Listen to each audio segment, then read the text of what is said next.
Hey everyone, this is Polygonal Podcast, episode 3. I think we're on 3 now. 3, yeah. I'm your host, Serge, and I'm joined by my co host. Ian, hello. Hey everyone. So, Ian, we're back, and I think for the section of what we've been up to, I guess we can just pretty much go into the Diablo 4 straight away because I think, correct me if I'm wrong, that's going to be our main topic today for that section, as we both played it and played together. A little bit. What we could, yeah. Yeah, we tried to play together, and unfortunately, the beta kind of didn't behave well with my GPU, and I had a couple of crashes, and we lost the footage. Oh well. Still, we managed to play some of the beta over the weekend, and I think I played a bit more than Ian. Tried a few characters for classes. Got to level 22 on Necromancer. Got to level 10 on Druid, and level 12 on the Sorcerers. Ian, what did you play there? I played the Sorcerer. I only got to about level 10, and then I was having some login issues. And I think that was just as well because I think some people froth the mouth to play more of this stuff, and more power to you. But I tend to be the kind of person where, I played it, I checked it out, seemed all right. Something where I think I'll pick up the game at some point. Um, if not at the launch, then at some point down the road. And that's kind of all I needed from the beta, was just to be reassured that that Diablo 4 will be a good game. Can you remind everyone your history of the franchise and which of the games you've played? I'm quite familiar with all three Diablo games. I've put a lot of time into all of them. A big fan of Diablo 1, thousands of hours into 2 and 3. I felt like 4 was good, if a little conservative. I think Blizzard is responding to a lot of the criticism of Diablo 3, and clearly they're taking 4, and I guess I'd best describe it as it felt like a mix of 2 and 3 in terms of you have that skill tree where you're putting points into individual skills, but then they sort of branch out and you can put points into things that modify the skill, which feels like half of Diablo 2's skill tree and half of the runestones from Diablo 3. So I like that. I think it's actually a smart balance. Stylistically, it's much closer to Diablo 2. Yeah. I think, I mentioned this before when we were playing. For me, I get the feeling that this is like a combination of all the lessons that they learned over the years.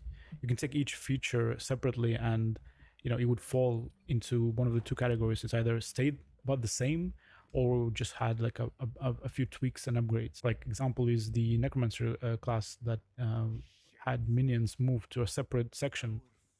So you still raise skeletons, you still raise mages, so you still have a golem, but it's in their own section, and you have control over them separately. You can change the way, what kind of skeletons you spawn, and they kind of operate separately from the skill tree. So it's still very familiar. Once you start playing the class, you just feel right at home. It's all about managing your skeletons, keeping up the numbers, debuffing the enemies, if that's your build. And it definitely felt really similar to Diablo 3 and even 2 as well. So if you're somebody who perhaps expected some sort of major shift, like Diablo 2 had to 3, I think you might be slightly disappointed, because this game is kind of a direct continuation of the things they did with Diablo 3. I wish it was a little more adventurous, because there's so many of these games riff on, especially Diablo 2. I mean, Path of Exile was kind of specifically for people who didn't like Diablo 3. It was very Diablo 2. I wish that, I didn't like 3 as much as 2, but I did like that it was different. And I wish Blizzard had taken more of like the classes that you have in Diablo 4 are just the Diablo 2 classes. Yeah, they didn't. There's definitely areas in this game where they decided to play really safe, like the classes you mentioned. The setting, they also kind of, I don't know if you want to call it safe, but they definitely went back to Diablo 2, or even kind of overcompensated, where now it's like this Eastern European / Russian kind of flavor, and it's very gory and like bloody, almost like they learned their lesson from Diablo 3, where it was a bit more stylized, cartoony, and a lot of people, including myself, didn't really like that style. So they definitely kind of decided to please the fans, I guess. Now, what was your feeling about things like level scaling? Did you run into that in the demo? Because I heard about it and I kind of groaned, but I also didn't get to the point where that actually affected me. Scaling as in enemies scale to your level. Yes, apparently that's a thing. So I think I did notice that a couple of times, and honestly, level scaling, the way you implement it in games can be good or bad. I think in this case it worked pretty well. In my experience, it didn't really detract from anything, and it just made sure that actually, it's funny because now one of the bigger changes they made for this game is that this is now a lot more of a sandboxy, almost like an MMO style experience outside of the hub towns. You'll encounter players out there doing their own thing. You'll have random events you can join that just randomly spawn. You even have like WoW style world bosses. So you'll have like, you see an icon on the world map, on the sandbox map, and it'll have like, oh, in half an hour this dragon spawns. So in half an hour you have to be there, and whoever shows up, they can bunch up together and try to take on this world boss. So a lot of that stuff is very much new to this franchise, and I guess because of that they had to add certain things that kind of are common in those scenarios, such as the enemy level scaling. My initial reaction is that if all the enemies scale to your level, then you can farm more areas. You can go through more areas and they can offer you relevant loot. Because if you go back to an earlier area in Diablo and the enemies aren't your level, they're not going to drop any items of that level.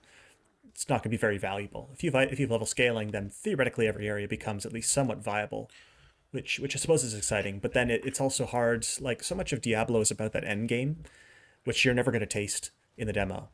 So it's hard to say how they're going to pull that off. I think I was saying to you earlier that Blizzard's never quite nailed the end game at the very beginning of development. I think both Diablo 2 and Diablo 3 needed quite a few patches before the end game became as addictive as they ended up becoming, which is one of the reasons why I'm not in a particular rush to get my hands on the game, and why it's going to take a while, I think, before you can really appraise how Diablo 4 is going to be.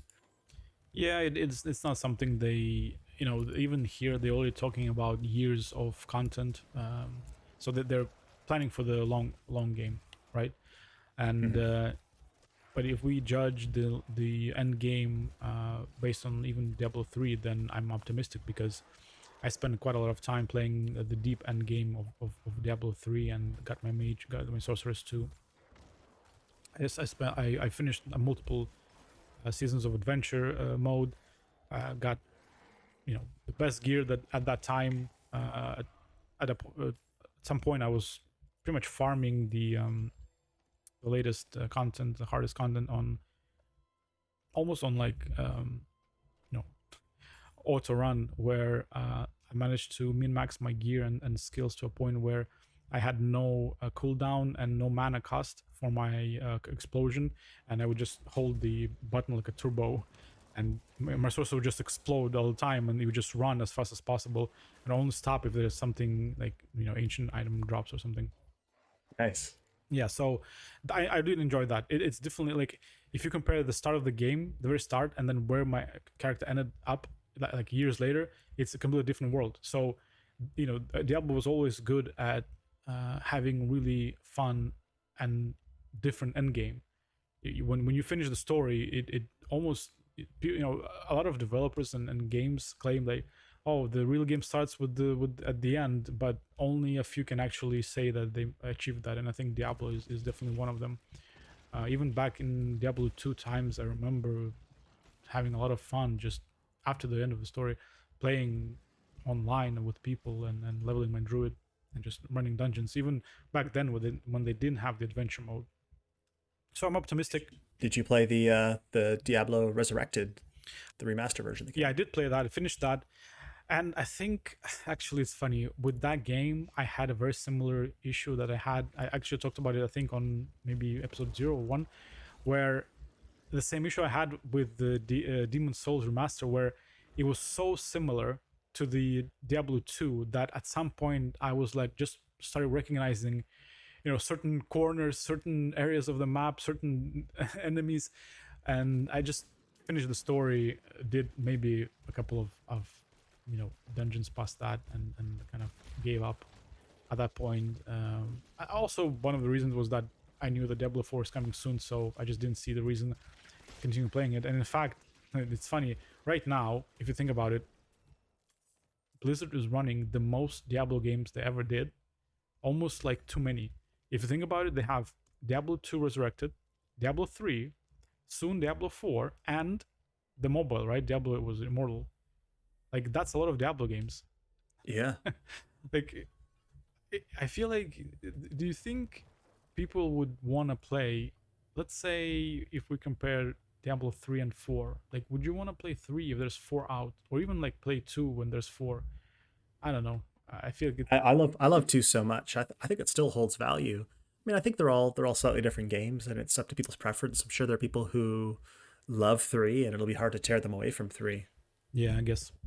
So this footage we're watching right now is I did one of the dungeons, and it actually is good for showcasing quite a few new elements in the gameplay. What was your experience with dungeons and some of the new stuff they did in those? I only played a little bit of the dungeons, not enough to really say. Okay, well, I played quite a few, and here, for example, some of the new stuff they did is just a bit of gating your progress. So, for example, you could you quite often come up to these locked doors, and they'll have like two pedestals, and they'll ask you to get two items, and you just need to go and explore the rest of the dungeon to pick them up or to activate a lever. And actually, I think they use this new slot on your character, like the back slot. I think it'll probably be maybe cosmetics or maybe something else, but it kind of occupies the back area of your character, and you can see them carrying it on their back. It's pretty fun. um, some of the other stuff here, the bosses I feel like are a bit more interesting this time around in Diablo 4 at the end of the dungeon. And definitely what I've noticed is different classes have an easier or harder time with bosses and just enemies in general. Did you feel like your sorcerer, as much as you played, had an easy time with just clearing content?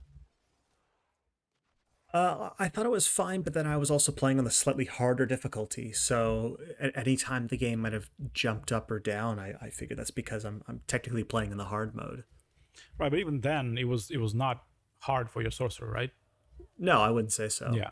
Well, I can tell you that when I was playing on Druid, it wasn't the same as when I was playing Necromancer or Sorcerer. It was quite a bit harder, actually.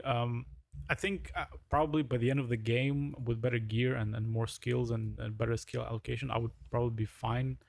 But it was really noticeable when playing Druid that so much stuff was harder because you have to, as soon as you have to tank stuff yourself, and you don't have minions or long range spells, it's so much harder. That was the only class in the beta where I couldn't do some of the open world content, like random events and bosses. I had to run away from a few of them. I just couldn't. I would start fighting them. My HP would go down. Even in a bear form, I just couldn't tank enough. I would drink all my potions, and after that, that was it. I had to run.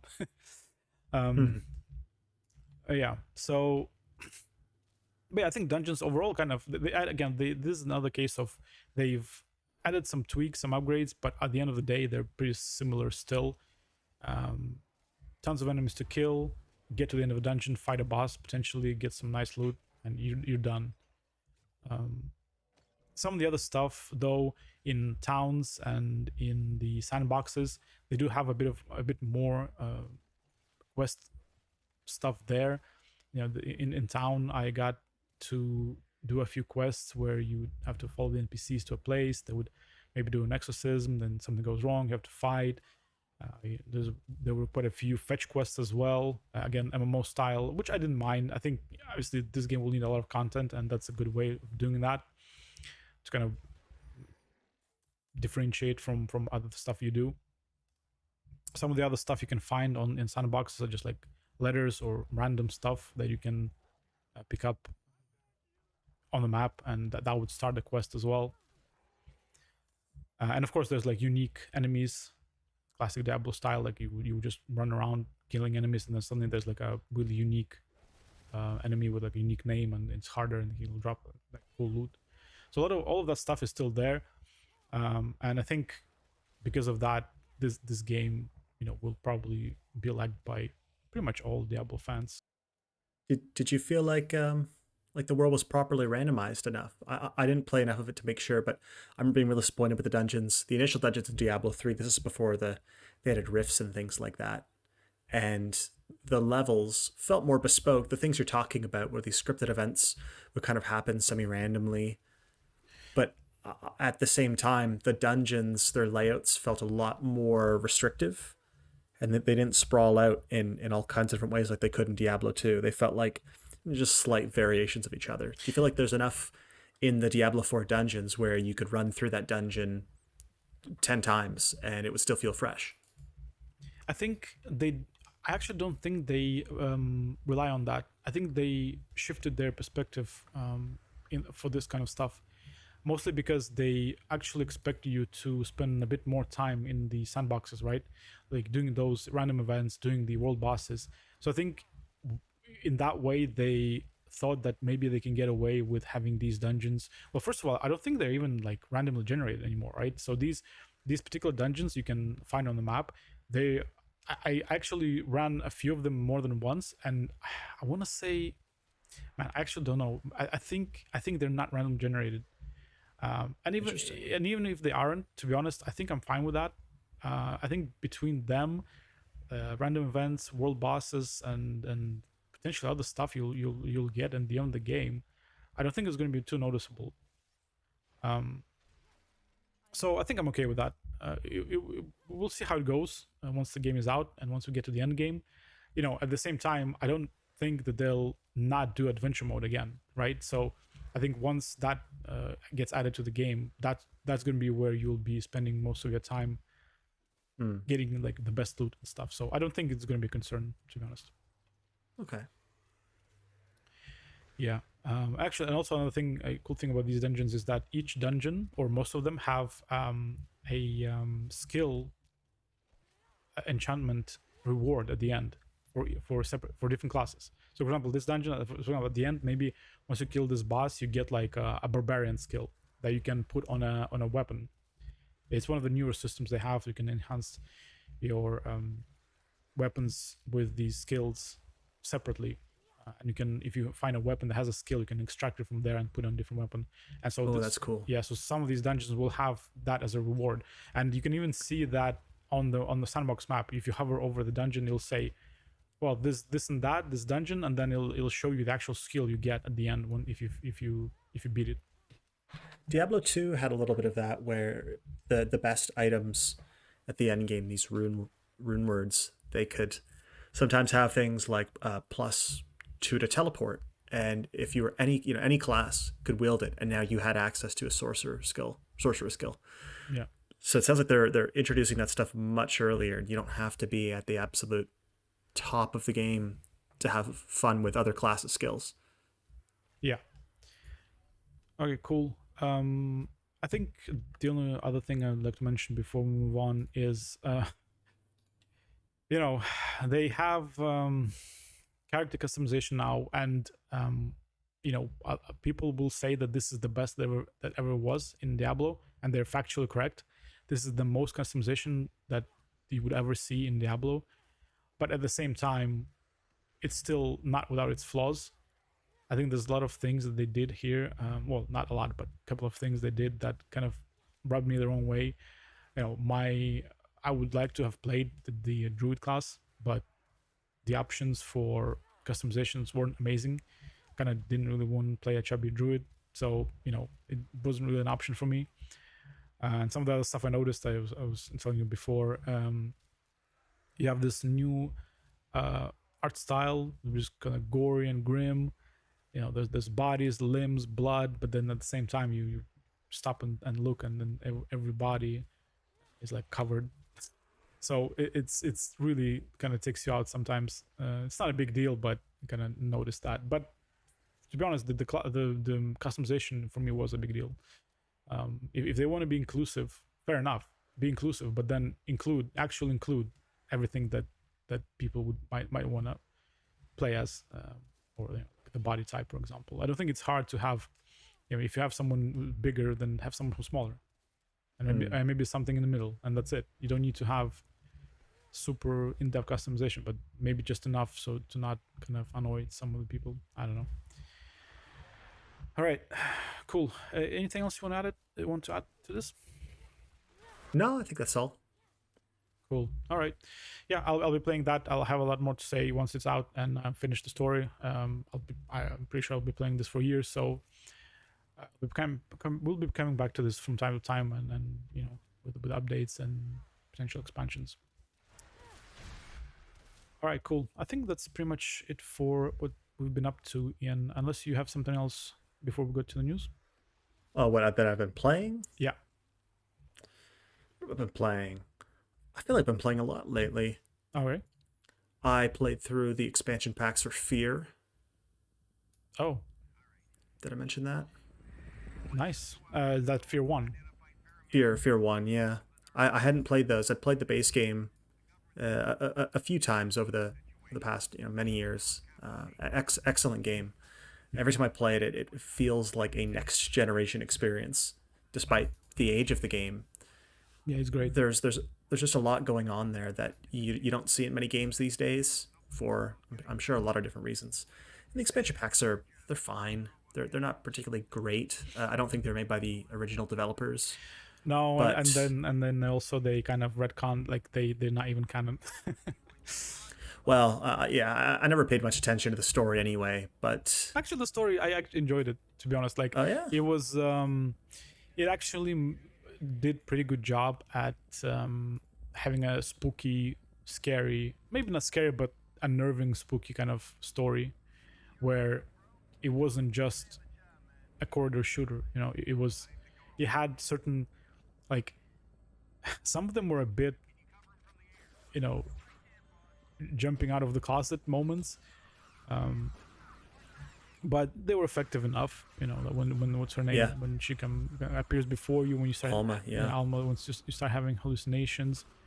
Some of those moments were quite effective in bringing that tense atmosphere to the gameplay. I think it's interesting that these days there is this boomer shooter revolution. You seen these indie games that are harkening back to the 90s of FPS, like Doom and Quake style games. There's actual games that are built on like the Duke Nukem 3D and the Quake 1 engine and stuff like that, which is great. And then obviously there's this sort of newer style of FPS games, a lot of them being open world or multiplayer, that kind of thing.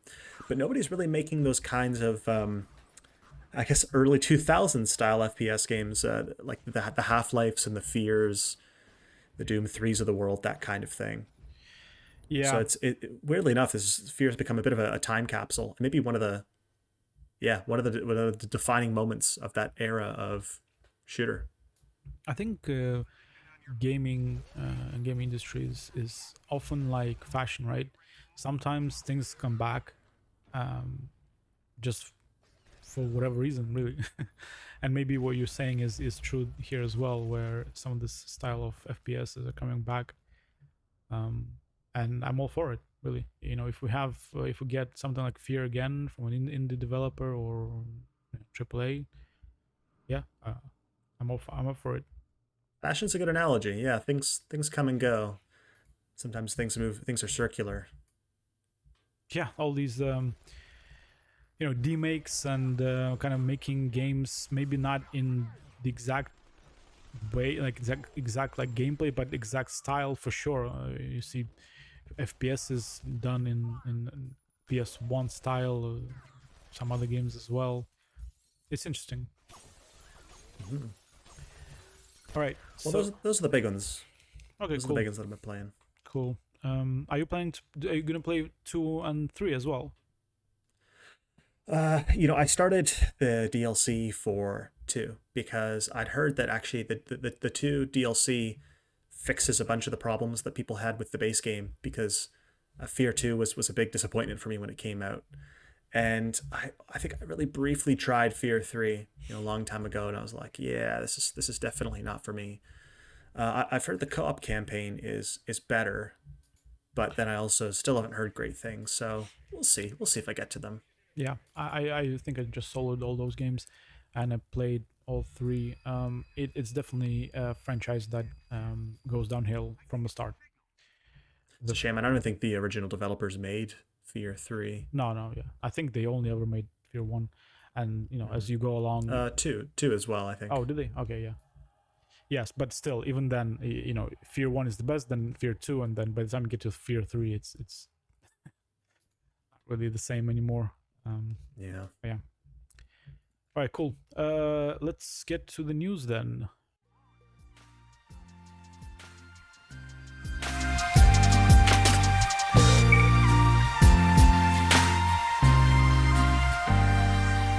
All right, news. Let's. New in the news, Counter-Strike 2. Counter-Strike 2 has been announced. I don't know what to think about this. I feel like I keep trying. Do you play Counter-Strike, Serge? You like Counter-Strike? Oh yeah, I've been playing Counter-Strike since I was a kid. Really, back in the day, I remember me and my friends would rent like a cyber cafe for the night. It was a cheaper price, so we would get together, like, I don't know, like 10, 15 of us would pay the money, and it would get all night, and they would just play the Counter-Strike all night. Sometimes we would kind of stop playing that and play a bit of Diablo 2, actually, but for the most part we would just play Counter-Strike 2 amongst each other, play local multiplayer, and did that for years, really. That's one thing you and I have in common. I also played a bit of that at an internet Yeah. cafe back in the day. And my friend had the Xbox version, the original Xbox port of CS 1.6. Oh wow. Xbox. And when CSS came out, well, no, probably a few years after it came out, played a lot of that. I had a few birthdays where for my birthday party it was just everybody bring their PCs to my house. We're gonna LAN. Yeah, I think I'm really glad that it survived, so much so that actually I feel like something like Call of Duty is struggling to get attention when it comes to like esports, for example, and Counter-Strike is still strong in that, and I'm really glad because it's a good example of less is more in a game, and even with all the skins and other stuff, Valve really held back and showed restraint in kind of pursuing, I don't know, the dollar, I guess you could say, and just keeping it at its core for a long time. For me, that's the appeal, is the purity. While other games expect you to understand what every class does, what every hero does, they might expect you to level up and unlock new gear and stats and skills and things like that. Counter-Strike is still like, takes like 20-30 minutes to play a game. The matches are like 2 to 5 minutes long, just these brief skirmishes, and you unlock, you get money to buy new weapons. There is a ton of map knowledge that's required, but theoretically you could just learn a couple maps and just keep playing those maps. I'd say with a lot of these other games, even something like Overwatch, even if you just pick a couple of heroes, you still need to understand what every hero on your team is trying to do and what all the enemies are trying to do. If the game adds new heroes, it's new things to learn. Counter-Strike, the balance doesn't change too much over time. Valve's kept things like pretty solid. Even this is Counter-Strike 2, but it's a fairly conservative update. It's more of like, what does the new engine allow, rather than how do we change the fundamentals of Counter-Strike. And for me, that's always kept it really approachable. I don't know about you, but I'm the kind of person, I kind of drift in and out of multiplayer games. I love Counter-Strike. I also haven't played it in like a couple of years, but I know that I could just jump in, if I get a beta key or when this comes out, and it's still Counter-Strike. It's still waiting there for me. Exactly. And actually, I kind of stopped playing around when 1.6 went over to CSGO, kind of around that time. Even back then, even for that, I was like, wow, they're adding so much new stuff. This is overwhelming. But actually, it wasn't really. It was still the same game. There was barely anything different. 1.62 CS:GO, and it was still like quite a lot for someone like me who was just a 1.6 player, right? And actually, the way this is has been announced and is very consistent with the way Valve approaches these new releases in general. Like, people keep saying like, oh, when are they going to announce Half-Life 3, this and that? But if you actually read what Valve is saying and how they approach these games, and they only want to release new stuff when they have things to show, because they can always do Half-Life 3, Counter-Strike 3, 4, 5, but they always hold back until they have something interesting in the engine to explore. Now, you could say that the stuff they introduce here in Counter-Strike 2 is not that revolutionary. Things like advanced grenade, like smoke stuff, looks pretty cool. That felt revolutionary to me. Have you seen other games do that with the smoke system? I know that you can do that exact thing in Unreal. You could just, there's like a tutorial on YouTube. But it's not, I guess maybe that's missing the point a bit, because it's still somewhat in line with what they believe in, right? Making something new based on new stuff they can do in the engine, interesting and cool stuff. So even if it's maybe not that much, or maybe not that cool looking, there's still actually quite a few things here, you know, again, like the smoke stuff, the audio, you know, other things, like they updated the maps. But even then, some of the maps are still just there. Like there's like a Dust 2, you know, it just looks better now, but it's still the same map, right? Yeah, I don't think they need to do much. I mean, CS:GO is still smashing records to be one of the biggest games on Steam right now. So yeah, I think one of the best things actually is the upgrade to Source 2 means that modders now have better tools to release content with. Because as somebody who tried their hand at making a Counter-Strike map, and I made some Half-Life 2 maps and stuff in the past, Hammer itself is a really tough editor to use these days. It's basically the same editor that shipped with Half-Life 1 in '98, with, you know, a couple extra export features, but it's really different than making stuff in Unity or Unreal. And I've heard pretty much nothing but good things about Source 2 as far as level design, making new maps for it. So hopefully that'll lead to just a ton of new content coming in.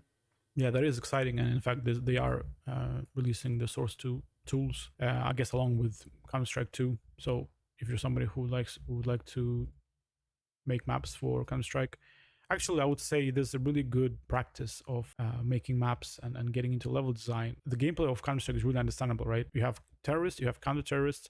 The counter-terrorists have to disarm the bomb. Go. And the only thing you need to be concerned about as a level designer is making a map that is fair to both sides. That's really all you need to care about. And actually, you know, if you just jump into Source 2 tools, give that a try, and I think you can learn a lot. Just even looking at the classic maps that the Counter-Strike always had, Dust, Assault, all those maps. Absolutely. I think Counter-Strike's a masterclass in nuance of level design. Maps that can appear simple on the surface, but there's so much going on with regards to things like sight lines and like just good choke points, what players can and can't see, the timings of when the map starts, both teams move into an area. If one team gets there first, you know, which team gets there first, how many seconds do they have to set up before the enemy team comes in?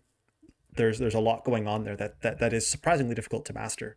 Yeah, exactly. Like, players probably may not think about that, but actually every corner, every doorway, and every line of sight is by design. And changing just a bit of any of that will have pretty serious consequences on the gameplay of the map. But if you're actually interested, I suggest poring over those maps and seeing how they are designed. All right, cool. That's Counter-Strike 2 coming out summer. The summer, yeah. Yeah, the summer. Yeah. All right, Final Fantasy 16. Right. So actually, I wanted to talk about this last episode, but completely forgot.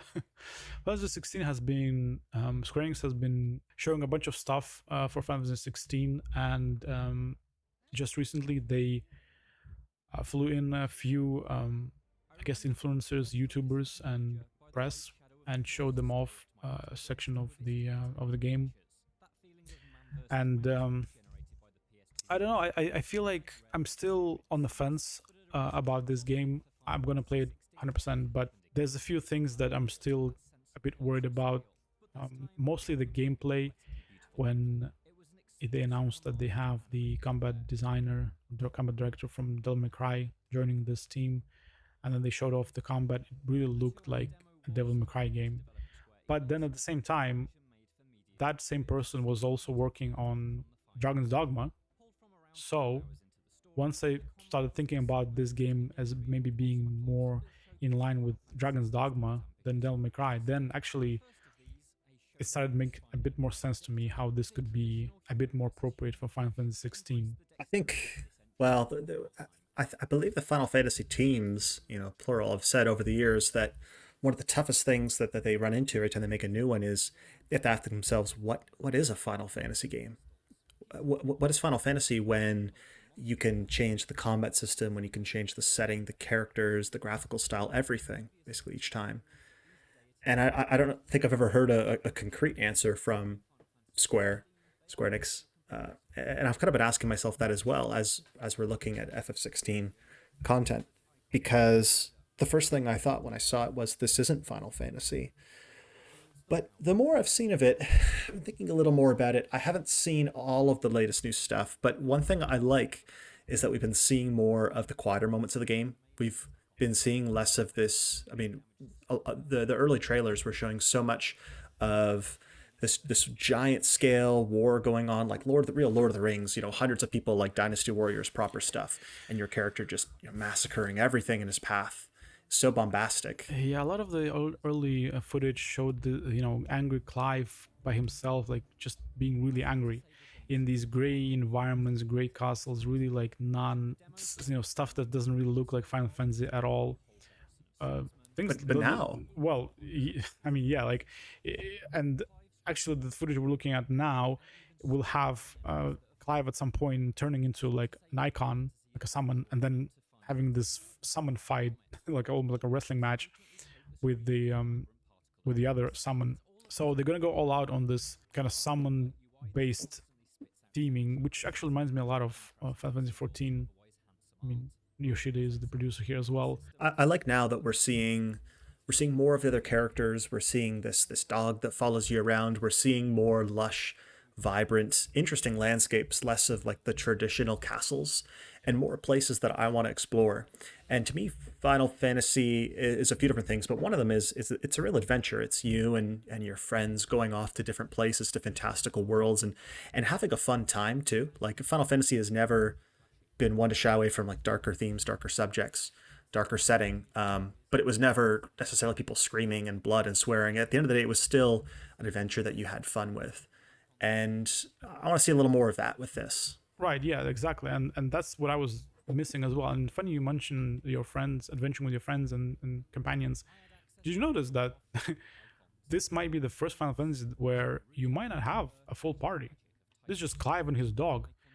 Actually, I was reading about this specific point because a lot of the footage that they released showed just him. But actually, what it is that other characters will be joining you, but they will be uncontrollable AI companions. So it might be like you, your dog, and another character, or maybe you and another character, and you can't control them. So, if we look at Fantasy 15, where they kind of played around with that idea, you had Noctis who you would control, and then the other three were uncontrollable, and then at some point they added the ability to control them, right? So this is taking that idea to the next level, where at this right now what they're saying is that Clive is the only one you'll be controlling. And for me, that is probably the biggest departure. Forget about graphics, the setting, the theme, whatever. This right here, the fact that you may not have a party of people to choose from, to travel with, is probably the biggest change. And I think that's probably, I don't know how I feel about that. I think I can accept a lot of things, different combat style, whatever, a darker theme, but if they take away just that pure idea of adventuring with your friends, well, then that is Final Fantasy, right? You're asking the question, what is Final Fantasy? For me, that part is probably like one of the core pillars, and somewhat they are kind of taking away at that. Yeah, I guess we'll see how it pays off when it comes at the summer. If you take away that stuff, what is Final Fantasy? I guess we'll find out pretty soon. Yeah, I mean, I guess it's going to be transforming into a Ifrit, and then Burning everything. yeah, cool. I think we are done with the news as well, unless you have anything else. If not, then Shall we play a game? yep. We'll take a quick break and we'll start with Chronicles of Riddick as the first game. See you in a bit.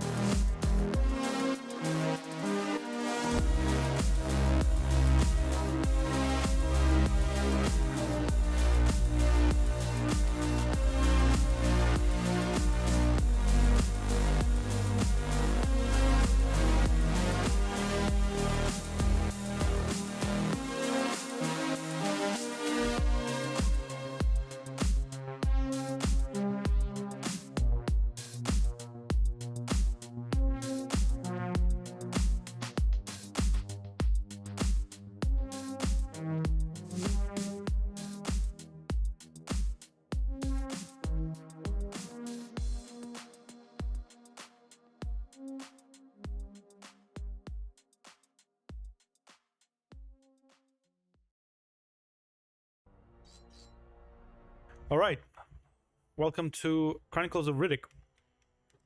Now, I'm quite excited about this. Ian, tell me about this game. This is a great game. The original version came out in 2004 on the original Xbox, and maybe only the Xbox. I don't even know if it had a PC release. And this is the remake from 2009-ish that comes with a whole other second game, Assault on Dark Athena. This came out Starbreeze. Starbreeze also did the Payday games, but when this came out, I don't think anybody had really heard of Starbreeze. They've just been a smaller developer up to that point, and they're making a movie tie-in game. But this is a little different. I think it's in the Chronicles of Riddick world, but it's not based on any of the movies. Vin Diesel actually lends his voice to this game. I'm sure a lot of people know that he's big into gaming. He's always getting involved in stuff that has his name attached to it. Have you seen any of these movies? Yes, actually, I'm a pretty big Riddick fan. That's why I was excited. I've never seen the movies. Oh, really? What? Yeah, no, I just played the game. All right. So this game, both of them actually, are prequels. They are canon. Okay. 100%. They are prequels, one after the other. And after Dark Athena, the Pitch Black happens. So, yeah, Vin Diesel lends his voice. I love Vin Diesel. I think he's a terrible actor in everything except Riddick. I love the Fast and Furious movies. I'm sorry.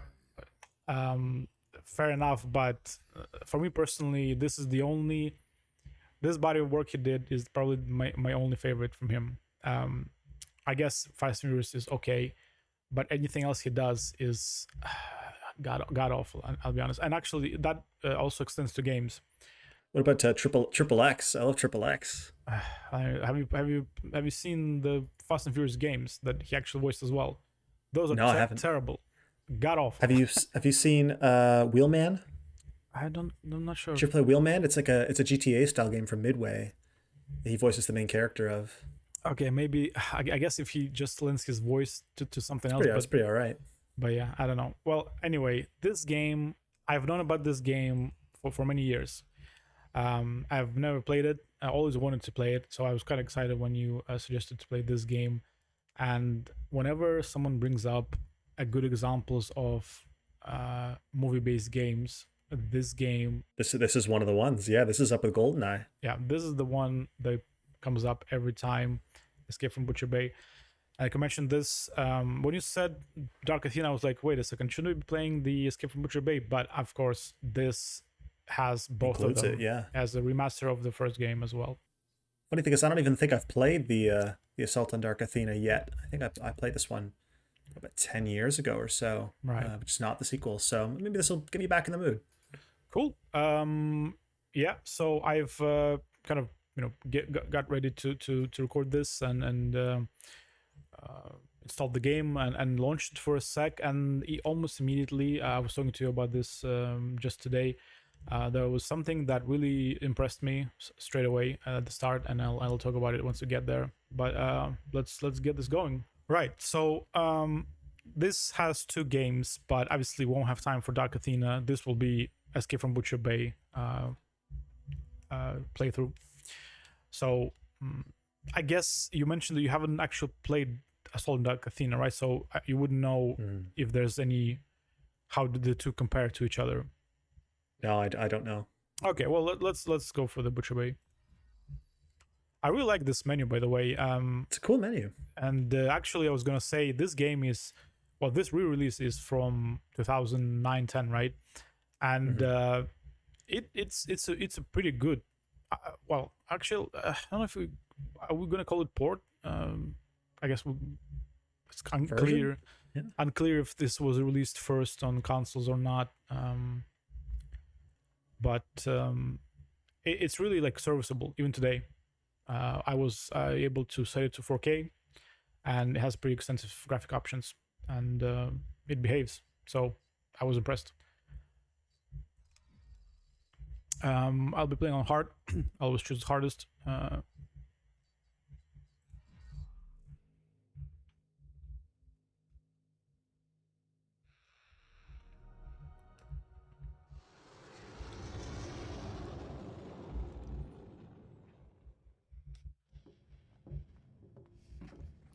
We're moving again.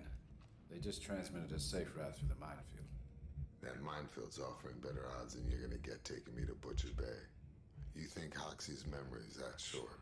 He gets one look at you, Riddick, and all is forgiven.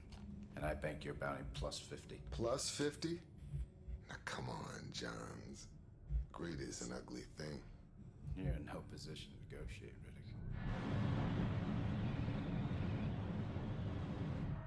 We're landing at Butcher Bay in an hour.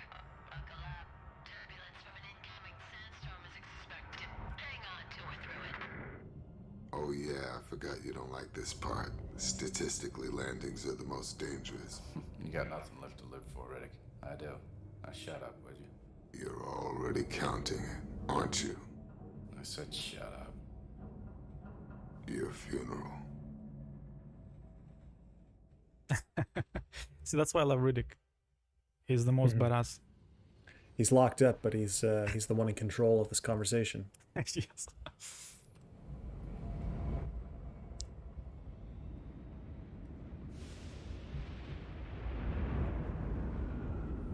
This look is definitely, original Doom 3. Yeah, of its time. Yeah. Very oily, Unreal 3, very hard, stencil shadows. Yeah. Right. So this is the moment. This is the what I was referring to before, where straight away I was like, "What can I do here?" I'm given control, and you can do quite a bit. You can assault these guys. You can attack this Jones guy. You can attack the I guess Lambert. You can attack the Pixie.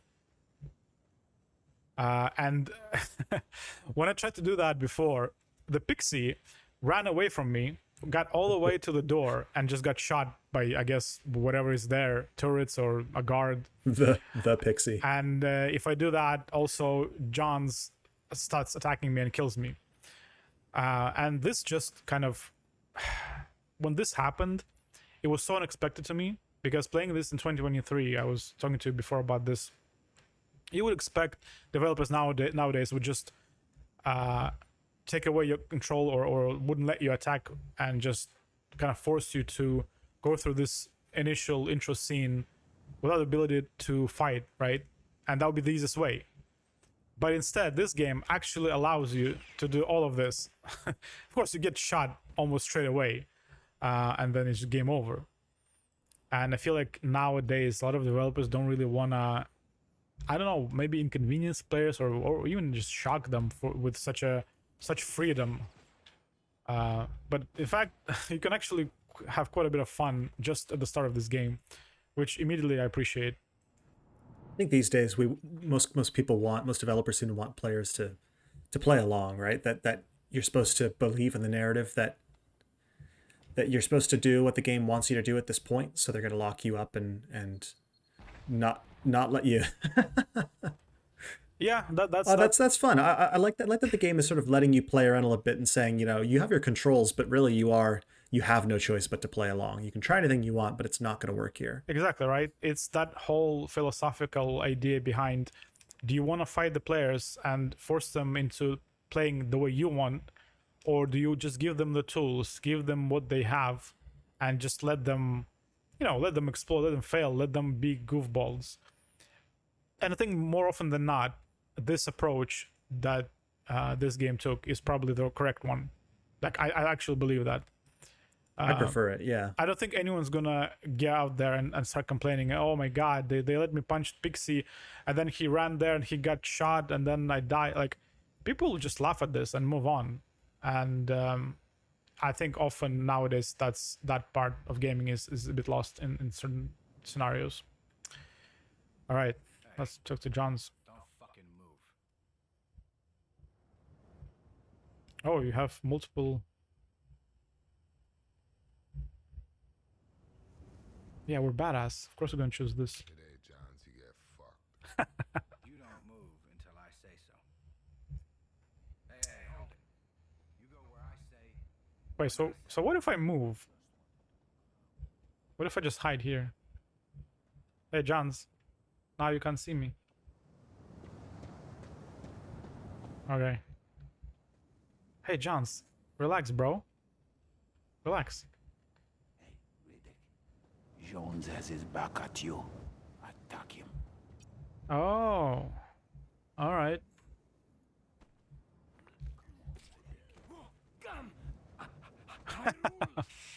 Oh. DNA protection. New meat learns the hard way. We should get moving. Riddick, down here.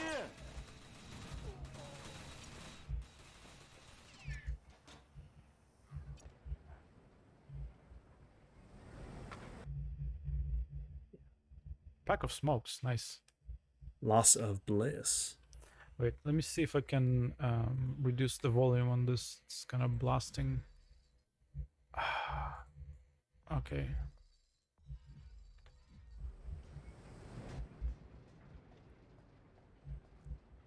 I've got a runner here, Code Red. Nope. It's John DiMaggio's voice. It's so obviously his Marcus Phoenix voice. Oh, nice. All right. Security card. I remember when this game came out, not the original, just the remake. Just marveling at how good it looked for 2000. Maybe this wasn't 2009. Maybe I was just impressed with 2009. I thought the lighting looked great. Honestly, this looks pretty good even today. It's a very kinetic game. I like that they know that you're playing Riddick, so they've given him a shadow, and you can see his hands most of the time. I think that makes sense for when you're playing as a very defined character like him. And I love that they let you try to pick up the assault rifle after the game's already told you why you can't. But I think it's good to let the player know why they can't, because people who aren't paying attention might think, well, why don't I have a machine gun right now? Oh shit! Wow, that was loud and unexpected. Just got killed. All right. Oh. So, how important is stealth in this game? It's very important. Oh. I should hide the body. Someone might notice. How do I do that? C for stealth. Okay. How do I pick up the body? When you're crouching, Oh. can you interact with it? Ah, yeah. Drag body. Darkness. I can hide the bodies here. I think dragging the bodies was also a bit of a 2010s kind of thing. Quite a few games had this feature, and it's quite popular, I think, to this day, I guess, but maybe not so much nowadays, but definitely back then. Maybe a vent overhead. Maybe Riddick over there. Well, what about here?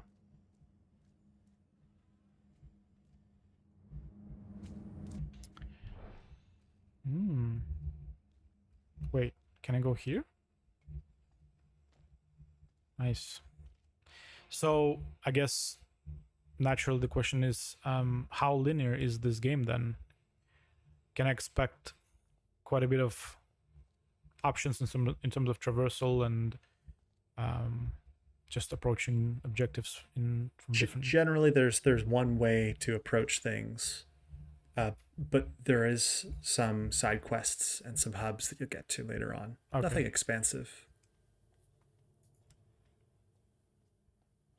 Well, it's still nice.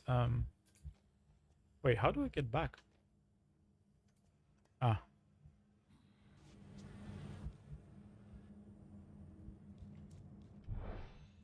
So when he crouches, he has this Riddick vision, which is shown in the movies. He can see in the dark, essentially. When he takes off his goggles, he can see in the dark.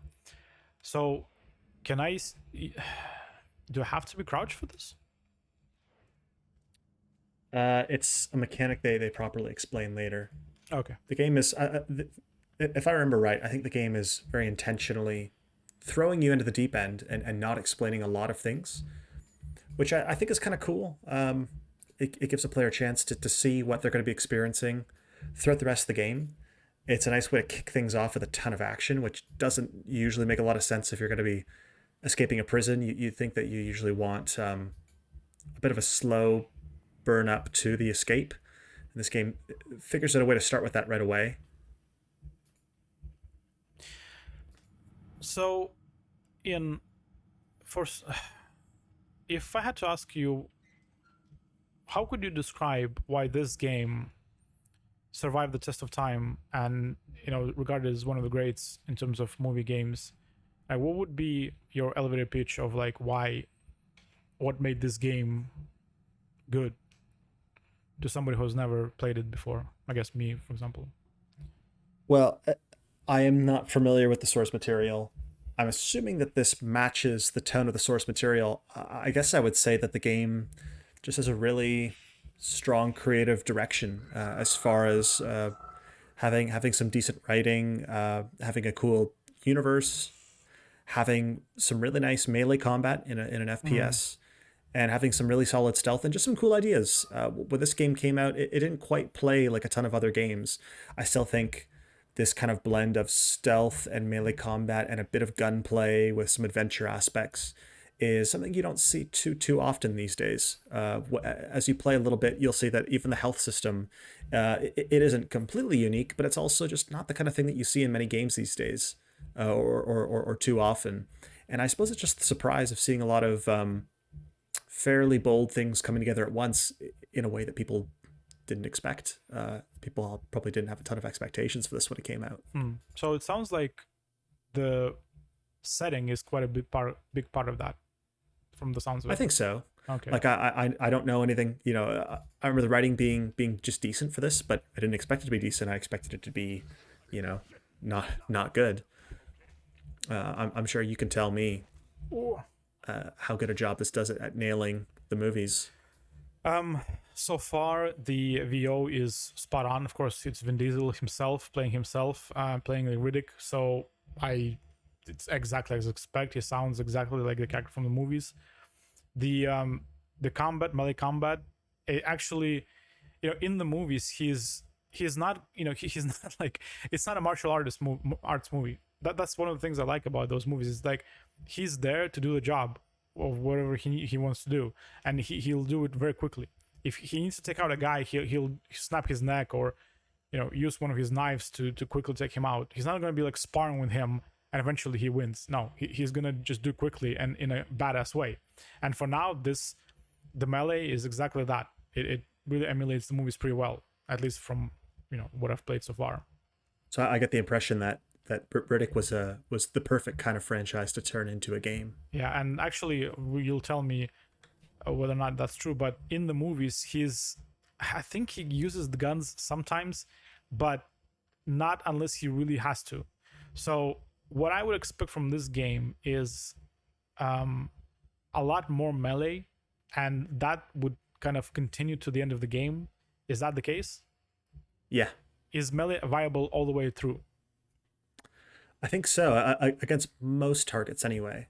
Okay. You'll see in this next little bit how they play with melee as an option. They do it in a really cool way.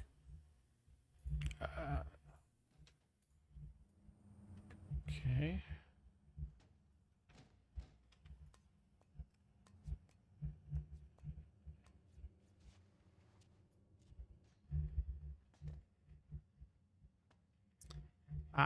I like the School of Flights. Can't go there, but I can go here.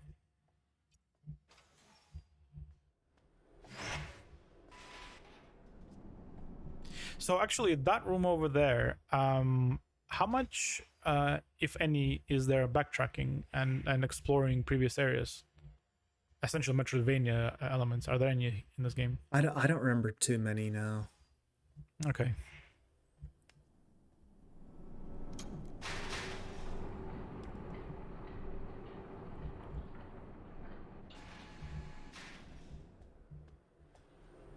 So do I have any sort of inventory or like character screen? I have pockets. Pocket. No, you one? don't. Packet. I think that stuff gets explained later. Okay. I have smokes. Can I use them? No, they're just collectibles. Right. So I do have a map, or maybe not. Missions, escape. Okay. I guess I'll get a map later on. Okay. Guards with shotguns. Have to kill him to take it. He keeps saying he can take the shotgun, but that's not correct, is it? I can't take the shotgun. Oh wait, I can. Huh? I thought they were like. Sewers. Could be a way out. I thought they were like DNA locked. Guess not. He keeps mentioning bodies. I feel like for now I don't really need to drag this guy because there's nobody gonna be here, and maybe Yeah. I'm not even gonna come back here. Sewers. All right, let's get to the sewers.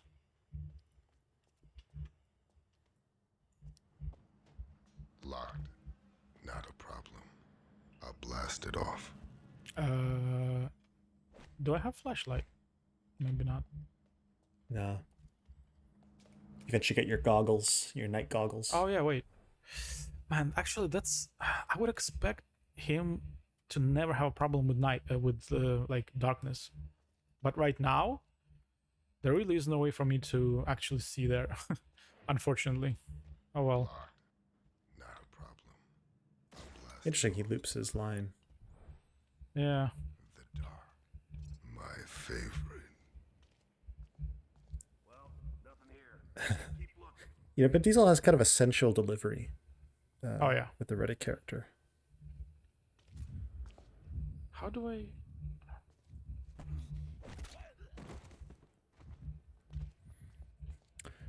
Oh, shit. Okay.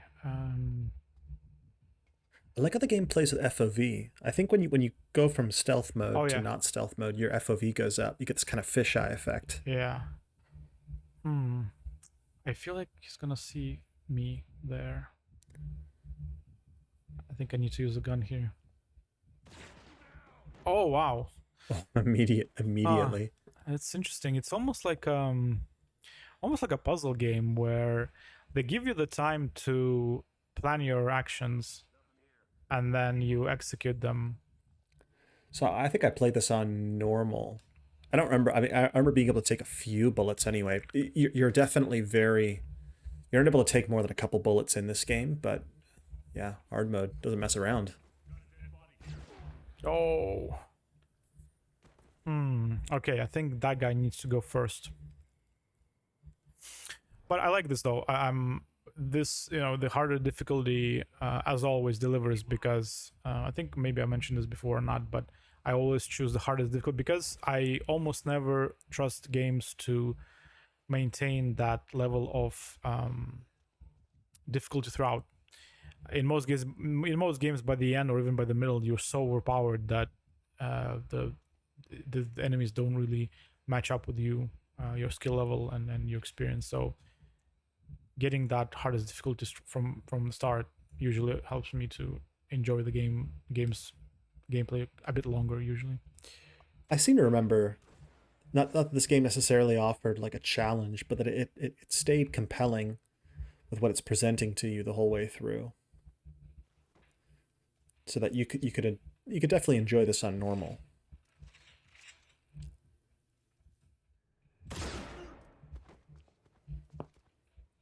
Yeah, not every game had this problem, has this problem, but quite a few of them do, especially RPGs. I find that RPGs tend to make you overpowered pretty quickly, and then if you chose like normal difficulty, you're kind of stuck with it in most cases. So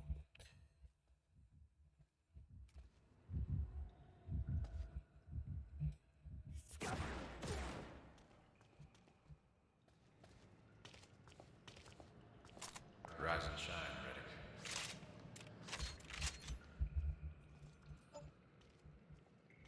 Rise and shine, Riddick.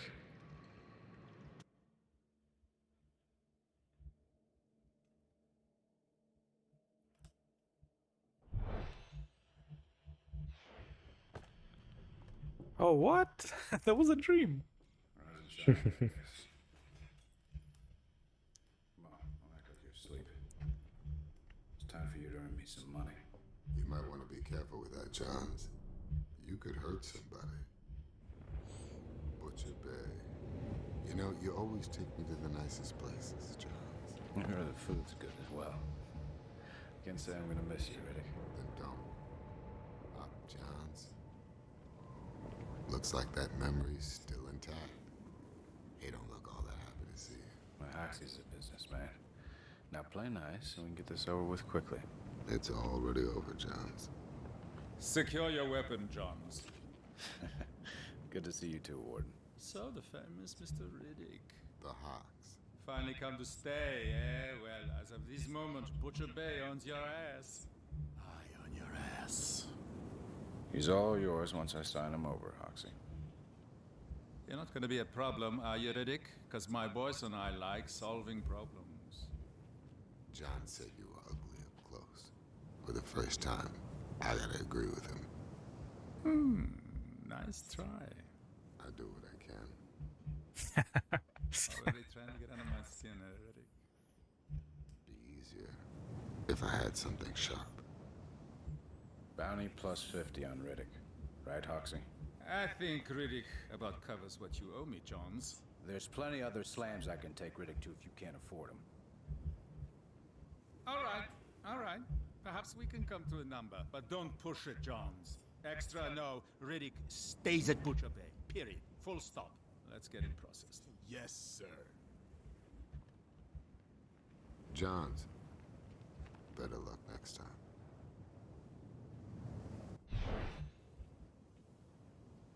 So Prisoner walking. All right, pay attention, punk. You are now Butcher Bay prisoner 5421135-2. Remember your number. Remember the rules. My rules. Now listen, there's no outside at Butcher's. Just a whole planet of desert. So check those desires right now, because you will not get out. No one has, no one ever will.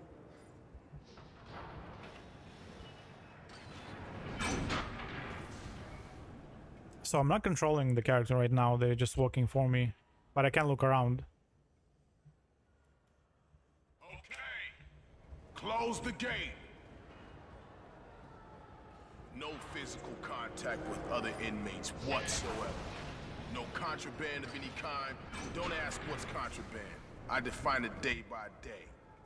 So spare yourself and carry nothing but lint in those pockets. Oh, Ron Perlman, nice. Oh yeah.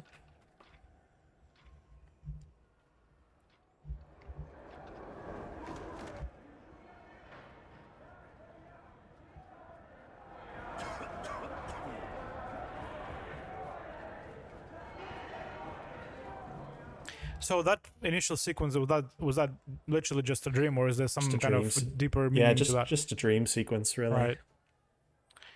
Not a little weird, honestly. Oh, But Dwight I Schultz as think well. but I think it's appropriate in the sense of if the game opened with this and then had a slow first couple hours of you very slowly getting to grips with the game's mechanics. I like that the game try to make room to give the player stuff to hang on to, stuff to anticipate a little taste of what the game is about. No, well, yeah. I mean, you can just look at it as a tutorial, right? It's a cool way of Yeah. of doing a tutorial.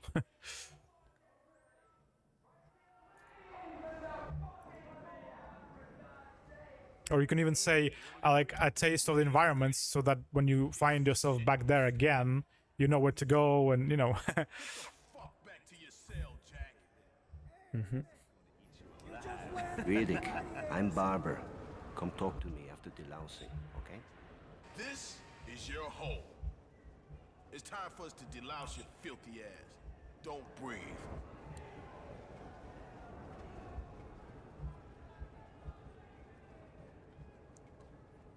I mean, this toilet looks like a throne.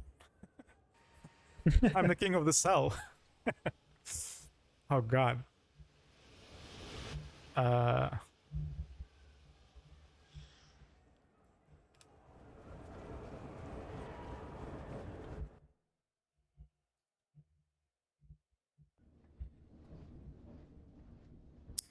All right, we're in jail. Cleansing routines. An indignity of slam life. Litzenbergs think they're in charge. That's their weakness. The foolish belief that they're in control. It'll be their downfall. So we have a journal. I guess, yeah, it just has the mission, what you need to do. Collectibles, map,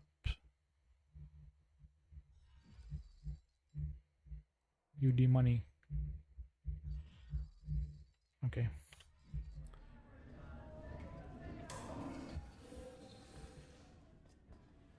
Gotta love when you can flush a toilet in games. You're Riddick, right? But there's a guy named Madsen talking like he knows you. He's in the courtyard just by the pit. All right. Thank you, Barber. Can you have a haircut? I don't think either of you needs a haircut. All right. So I can talk to this. Oh God. His eyes. What the? Oh man, this man needs help. I think he needs medical attention. My advice. Do like all the other fish. Line up behind Rust. I like that these prompts give everyone a name. All thanks to Marina. Waste him when they open his cell. And I'll make it worth your while. Oh, of course. Good sir. Happy to help. Waste Marina when they So, open up his cell. I guess this is this will have side quests, Yeah. and this is one of them. Wow, I'm just getting distracted with this yelling. Hmm. All right. I mean, this definitely makes you feel like you are in pretty depressing place, and Rust runs the show here. Best not rock the boat or you're going to get sunk. wait, is this Jimbo? I thought it was. Ah, he just moved here. First, you are a fucking moron. That's number one. Number two is one simple fact. A fact you know. Things like gravity and hand jobs. Number two is as simple as you are. I'm not simple. Then your idea must be brilliant. But it's shit! And why? Wanna hear reason number two? Those rifles the guards carry, they are DNA encoded. What do you mean? Well, you know what DNA is, right? So the game has hammered this in like Yeah. 3 times or so. Yeah, but I don't mind because I am enjoying the voice work in this game. Yeah. No, it's important. I mean, it's something that we've been talking at work on the narrative team. If you want to convey something to the player, you can't just say it once. You've got to say it three or five times, something like that. If you count the amount of times that a game like Fallout will hone in a point. Yeah, that's one side of this, but also just the delivery. Even Oh, yeah, I mean, like it doesn't matter what they at some point it doesn't matter what they're saying. If delivery is enjoyable, it can be just a conversation about nothing, and you can still enjoy what you're hearing. I think that's some of the best kinds of writing in games is it accomplishes something functional and it does it in an entertaining way. Whereas the player, you don't even notice or you don't even care that the narrative is doing a very specific job, usually to reinforce something else in the game, because it's just fun. Yeah. So actually, can I just punch people? Oh, am I? Just chilling. Oh. Ouch. All right. Well, that's Back cool. to your cell. Like I'm glad that they allow this because surely It makes you feel like a prisoner. Yeah, this is what would happen. I'm surprised that I'm not seeing people just fighting each other right here in the hallways. Hey boys, we're all cool, right? Yep. Look at his smile. He's happy. Happy to see me. Patched him up real nice.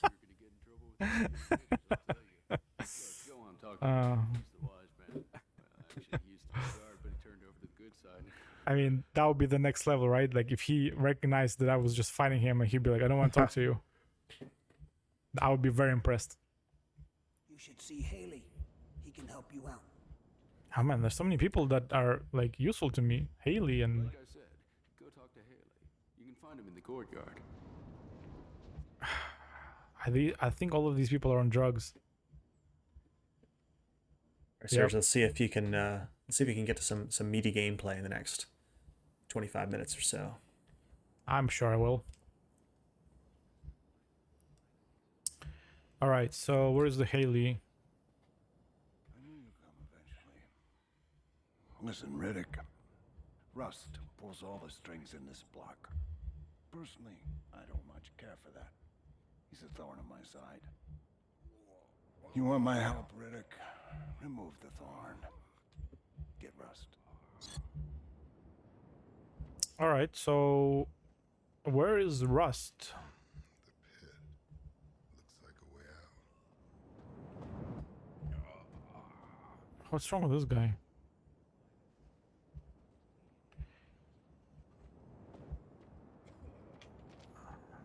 The pit. This is the pit, right? Okay. Maybe not. Oh, that you're supposed to talk to that other guy. Oh. Isn't that what Barbara told you? Matson? No, right there. No. There's 4 people in there. Yeah. About me. Never wise. Oh yeah. No, I mean, I heard you were coming. You're going to want a shiv and I can get you one. Check my bunk and you'll find one. It's yours. All right. Where is his bunk? That's your cell, right? Ah, okay.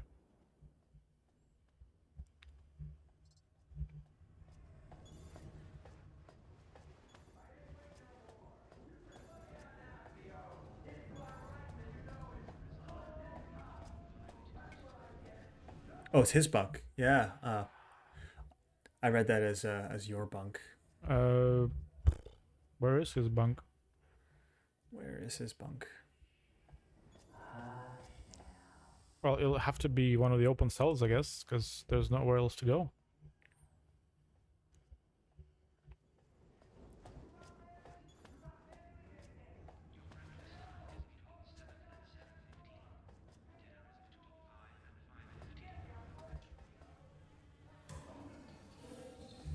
Did that courtyard lead to any other cells?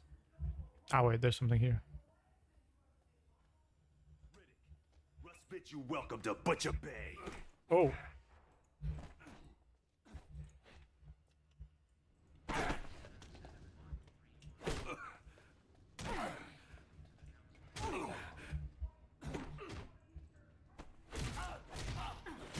Oof. Nice.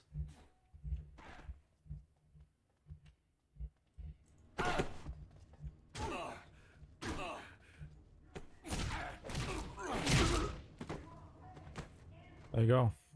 Don't mess with Riddick. Obviously works for Rust. But he'll turn when I tighten the screws. Alright, Matson. You shouldn't have done that.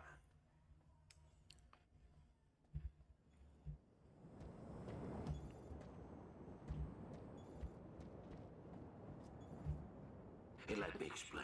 It was Rust. He forced me to. But I knew those goons were no match for you. I'll get you a shift to set things right. You have my word. Cross me again, and I'll have your life. Talk. I don't know anything. Not compared to Haley. He's been here for ages. Used to be a guard. Let me set things straight. I'll bring that shift to your cell. Just go there and wait. Man, Riddick, why would you trust this guy again? Well, I guess I will have to trust him.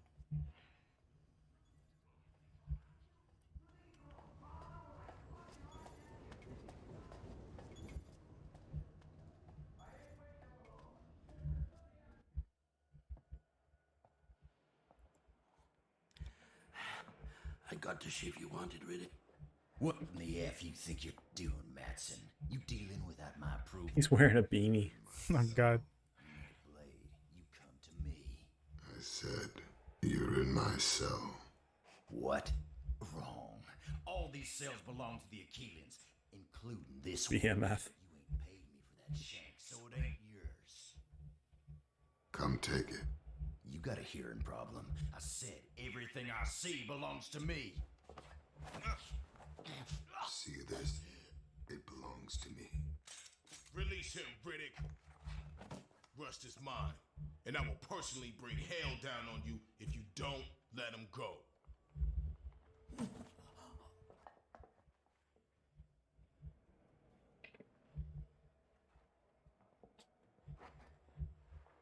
I thought you were the big dog, Russ. Maybe he's more your size. Yes, sir, Mr. Abbott.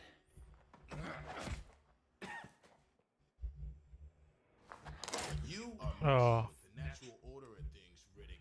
And when that happens, well, as you can see, people can get hurt. Or worse. Indeed. And we don't want that. Speak for yourself. We have a problem. Disturbance at cell block 9. Send in the squad. Send in the squad.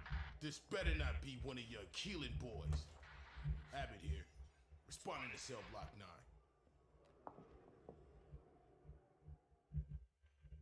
Rust and the Killer Mages pretended to run the show. But everyone knew they fed on crumbs. Crumbs that fell from... Excuse me, sir. I need to... He's not quite in your cell. Sir? Rust is waiting for you in the Achilles block. He won't stop till you're dead, so you better find a weapon. I mean, that's one way of for a level designer to make sure Make the sure player the player speaks with him. Oh, He must have been really worried that players would miss him. I need a weapon. Okay, well, it's not gonna be that shiv, will it? They said to talk to that guy. Oh, but I can't. No. That I don't know who that guy is. Honestly, if you talk to him again, he'll. Waiting for you. If you need a weapon, talk to Waman. Woman. Woman. I need a woman.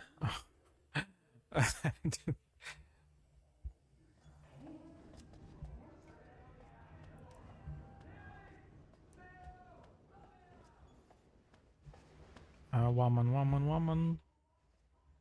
Ah, there you go. That's the woman. What are you looking at? Go play with the twins or something. Oh, hey, wait. You're that new guy, right? You wanna do me a favor? Well, I'll have to, right? I don't do favors. But tell me anyway.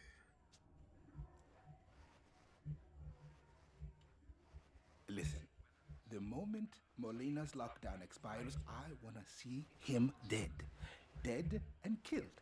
That's what I want you to do. You come back to me when he's dead. Wow, a lot of people don't like this Molina character. Yeah. That's not you. Oh, there he is. Well. Suda says. But Haley knows how things work here. Look. Kill him, I guess. Sir, Yeah. I'm gonna need to.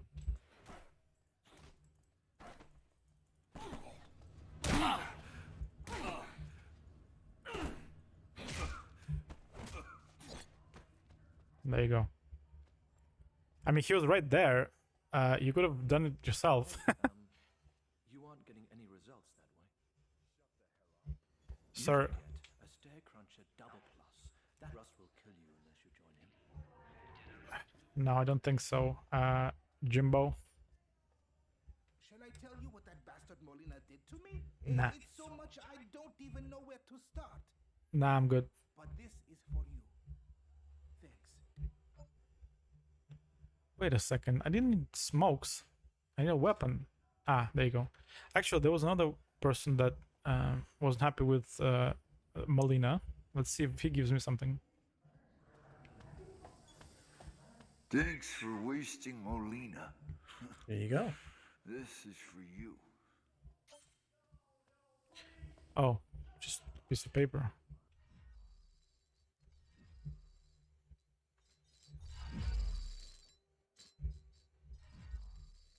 I don't even. I got secret code. There's a secret code. It opens a locked door somewhere, probably inside the infirmary. Oh, okay. All right, let's go get Rust, I guess, at this point.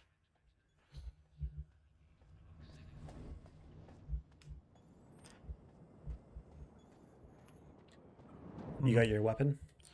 Well, do you need to equip it? I just.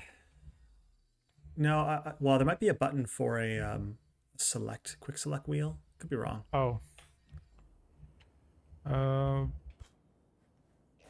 I mean, when I was in the dream, the scroll wheel would. Okay. So okay. Well, yeah. Oh.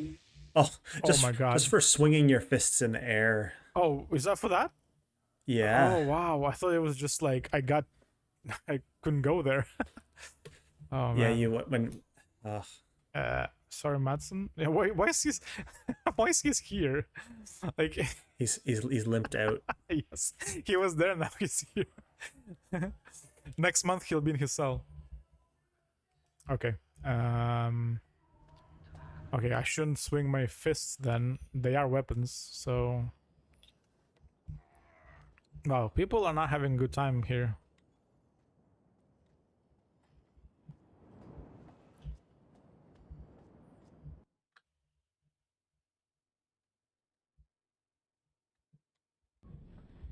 Oh wow. That was a bit of a jarring load. Mm-hmm.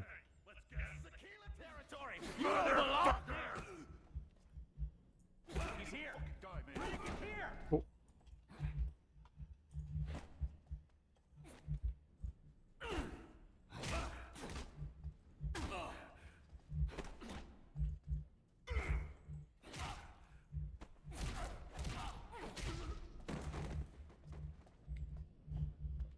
We're gonna kill you.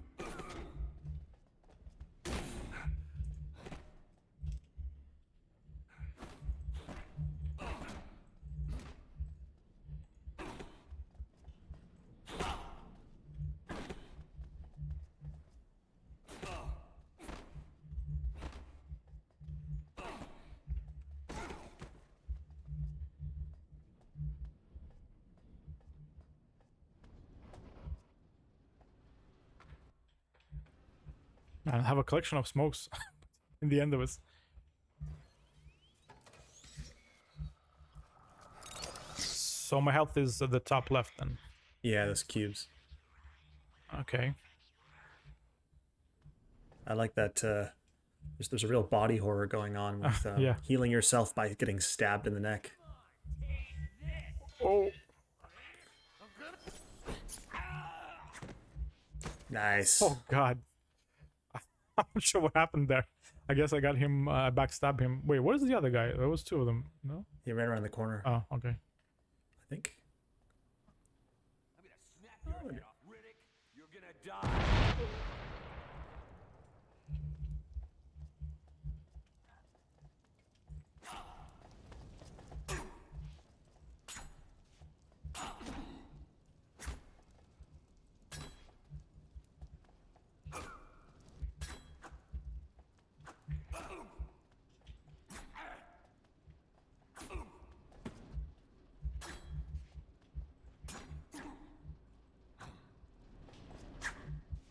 Oh. It's quite a bit of timing. Yeah. Especially, you went with hard mode. Did they just decrease the amount of damage that you do and increase the amount of damage enemies do? That's what a lot of games do. That's the easiest thing to do. But then the more interesting games will do things like change timing opportunities. Or my favorite is when games actually change things like the objectives or the enemy placement. You know, in Doom on the highest difficulty, on the 3 different difficulties, this is the original Doom I'm talking about here, they don't actually change the amount of damage anybody does, they just change the enemy placement. It becomes more and more nefarious. Yeah, there's different ways of doing that. Some are better than others. Here, I mean, it's tough to remember, but I get the impression that the melee timings are stricter here than they would be on normal. Get ready to die, Riddick. Ah, there's the rust. Just poke him a bit in the neck, you know. That's what it looks like. Oh. Oh my God, he's tough.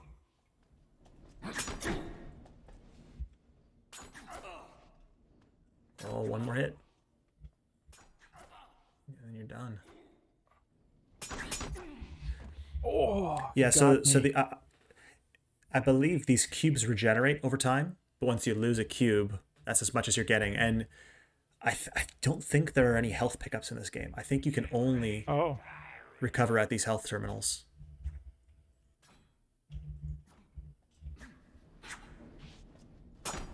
So they strike a good balance of making Riddick feel powerful, but also, you know, quite human. He's not wearing Kevlar here. He's just escaping with his own wits.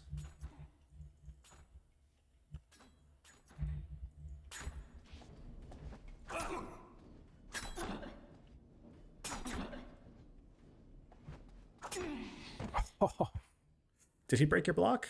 No, but I think this move that he did just there, I can probably crouch.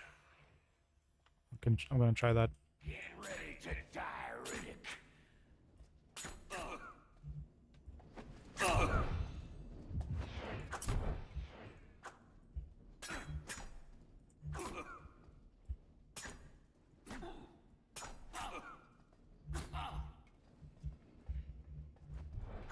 Oh, maybe not.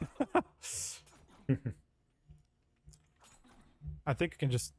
Oh.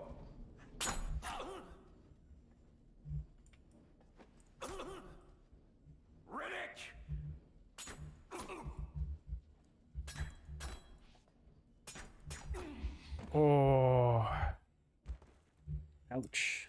Wow, this is cool, but pretty Get ready to die, Riddick.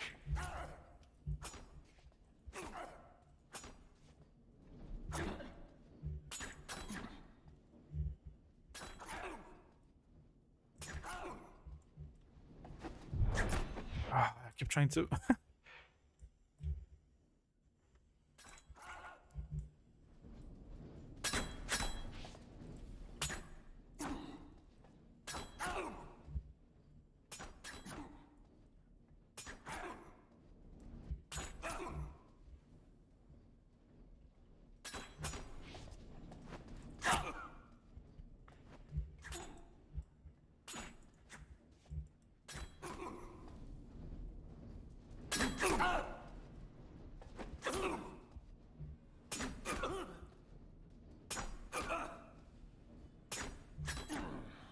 Oh my Oh god, my gosh. man, this is gonna be the epic battle of this playthrough. Get ready to die, Riddick.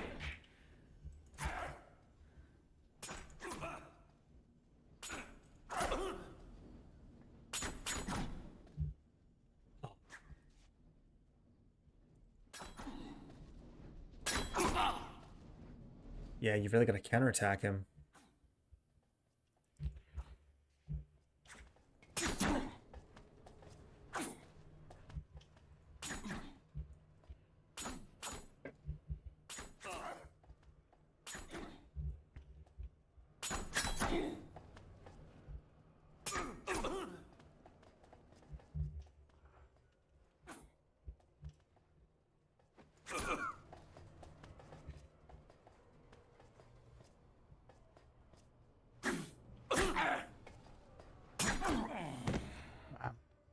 Nasty. So do I respawn with full health each time, or do I? Oh, okay. And oh, I don't actually need to.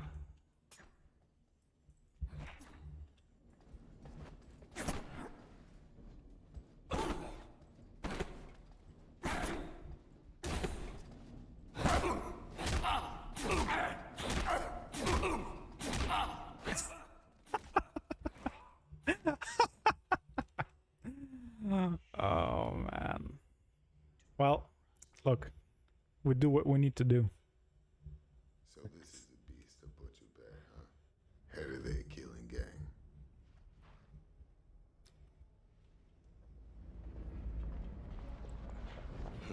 Looks like I need a new rooster. You interested? They respect you now, Riddick. I can make things easier. Say something. I take that as a no. Saying no to me is not the kind of mistake you want to make. Okay. Hello. Oh. Okay.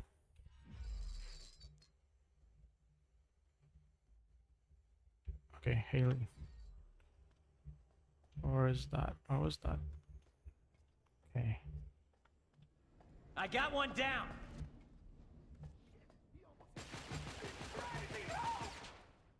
Hey, prisoner, show yourself. Oh god. Anyway. Have fun with that.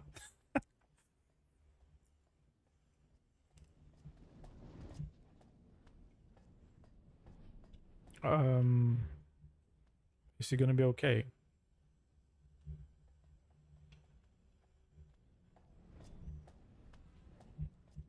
So that fight, unfortunately, you can choose it with the, you know, your fists.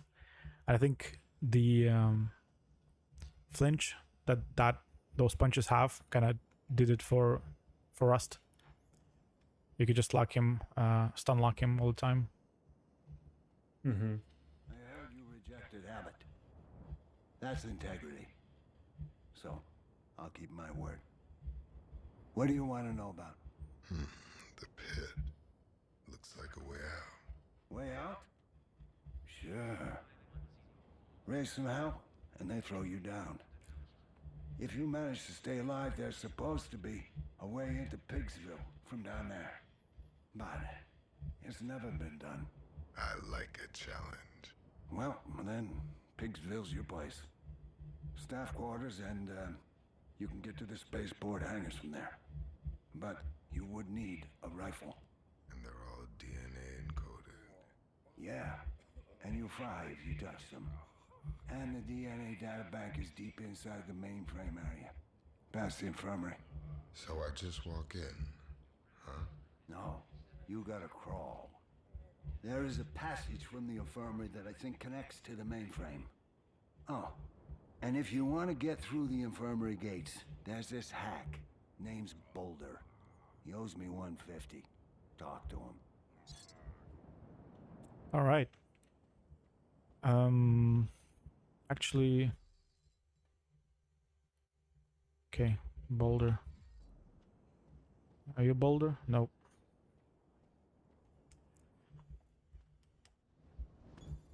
I appreciate that they put the names of them of these NPCs straight away.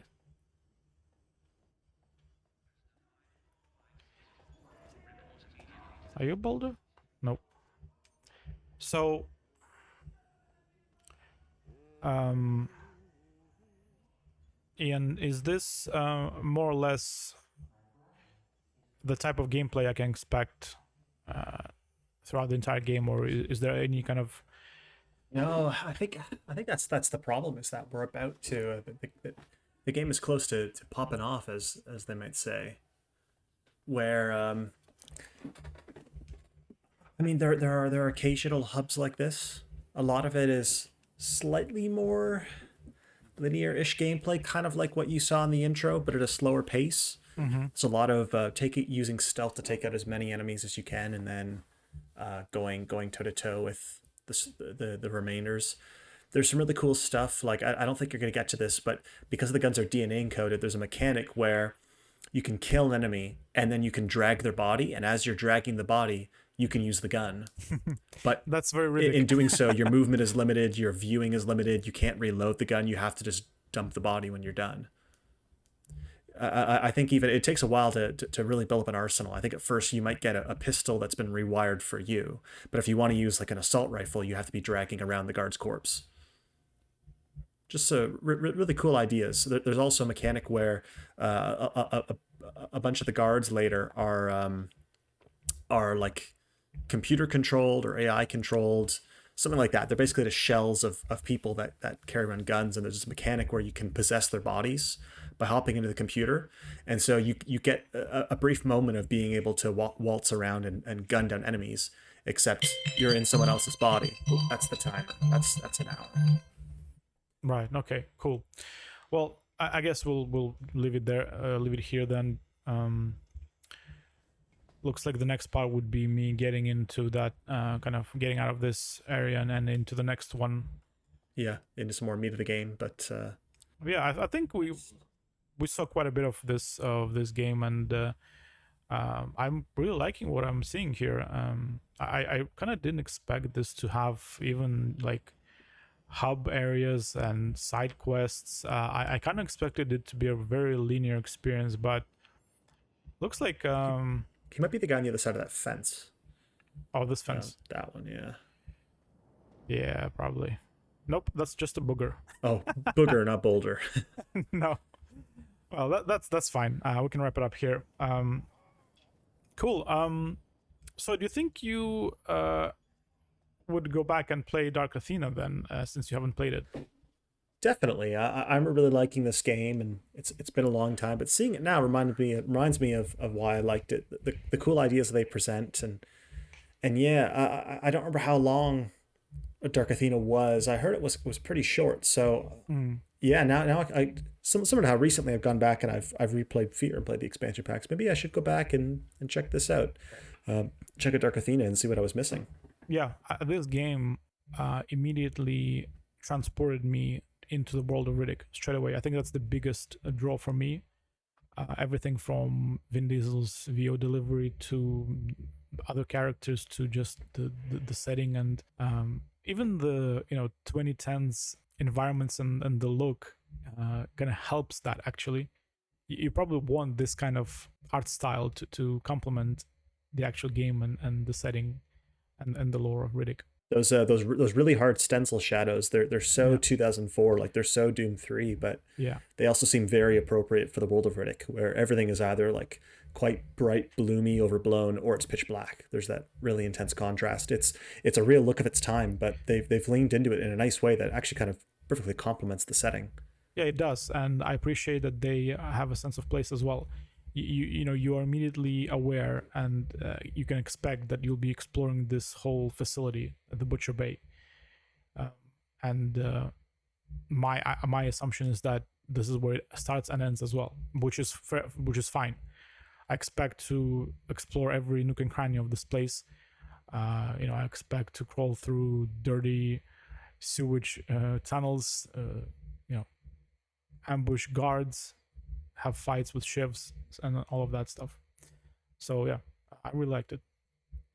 All right, we'll conclude here, and we'll take a short break, and then we'll play our next game, which is Code Vein.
And we're back. We're back with Code Vein.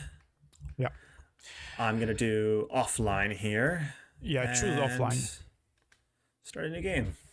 Right. So my experience with this game is, I remember when it got announced. I remember thinking it was weird that Bandai Namco already owns Dark Souls. Why do they need another Dark Souls? Well, and there was like a network test for this, I think, that I think I like briefly participated in, where I downloaded it and I played for like maybe like 10 minutes or something. I was like, yeah, it's definitely Dark Souls. Oh, I haven't actually played the network test. I just got the game and played from day one. But yeah, I'm not sure. Like, this came out in 2019 and was developed by Bandai's internal development team, actually. Maybe they just wanted to, well, it's a new IP, so they definitely wanted a new IP, I guess. And this is clearly inspired by Dark Souls. You can call it, anime, like a lot of people would call it anime Dark Souls, which is fair enough. It's it has a few ideas of its own, and I think that's probably why I really enjoyed it. It has the core of Dark Souls, but still has enough of unique features that keep it interesting. At least it kept it interesting for me. I think at the time I saw it as a less original Dark Souls. I was kind of like, why do we need something like this? But I think now that the Dark Souls fad, we're maybe a little past it, the novelty of it, and I can look more other games that are doing similar things and see what they're doing differently. Just first impressions here. My character slides when you let go of the stick. Yeah, I think neutral. His feet glide. Just a bit. Yeah, you get used to it. To be honest, it's not something you'll always keep noticing.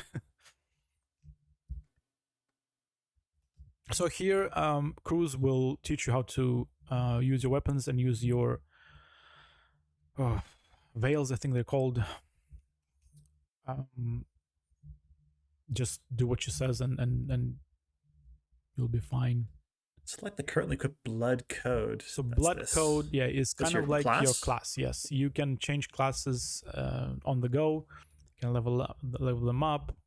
They have skills associated with them. You can pair skills. You can extract skills from blood codes as well. You can mix them up. There's a lot of customization in this game. A lot of different builds you can do. Actually, one of the strongest aspects of this game is all the different builds that are possible.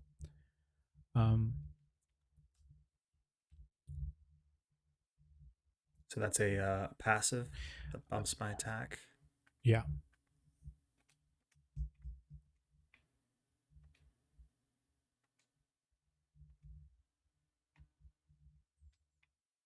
So you lock the target, I think almost the same as Dark Souls, and then it keeps the target lock on and you can wail on him. There is a dodge. Okay, we get the stamina meter down there. Yeah. So it's so weird having to look at the bottom of the screen instead of the top. This info. Yeah. I actually kind of wish it was near the top of the screen, because the way I see it is when I'm locked on, my character's at the bottom of the screen. And the thing I'm looking at is near the top of the screen, most of the time in a 3D in the way that this camera works. And so I actually kind of want to look up there to see my health and my stuff. That's just a minor nitpick.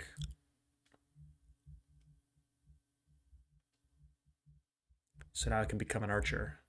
Yes. She'll go through, I think, 3 or 4 of them. The really, really basic ones, like fighter, mage, like archer, ranger, and maybe like a rogue.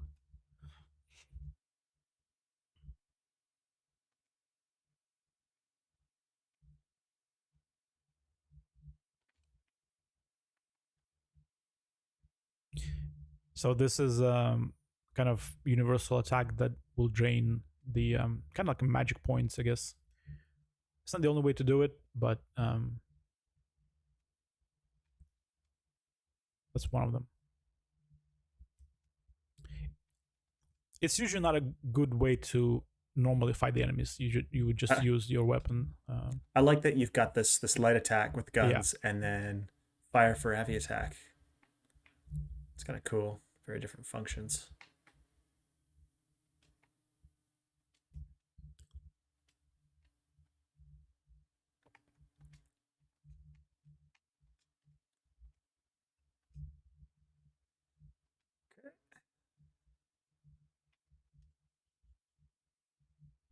So caster would also kind of use like a gun essentially, and then have spells as well.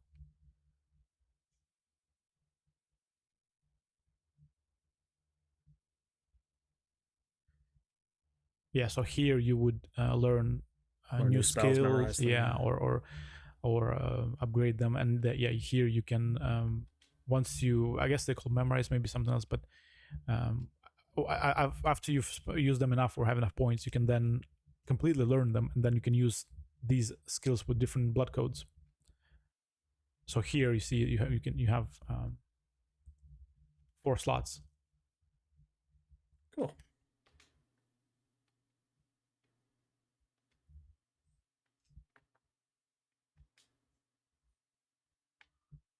Spells are pretty powerful in this game for the most part. There are some unique builds like poison and I think curses as well that are a bit more advanced, but for the most part, if you just want to build like a spellcasting fire mage, you can go ham on that. That's pretty strong. This game came out after Bloodborne, right? Oh yeah. Like Dark Souls. This is like around Dark Souls 3. I think this was after Dark Souls 3 as well. Oh, okay. Oh, maybe that's why they made it. FromSoft said they don't want to make any more Dark Souls. I think. I don't know. I think I never thought about it like that. I think it's kind of maybe reading in too much into that. I think their team also. I think some of the people that made this game also made God Eater, and that is an established series that is kind of has certain similarities. I think this is in the same world as those games. So maybe they just wanted to kind of expand that franchise. This IO here, this character and other characters will join you in the game, and they'll be your companions. I think you can have, I want to say, up to 2 characters following you. And you don't directly control them, but they have their own abilities. They have their own equipment, I think. They can revive you. Essentially AI companions. Or you can go by yourself. Being solo is also an option.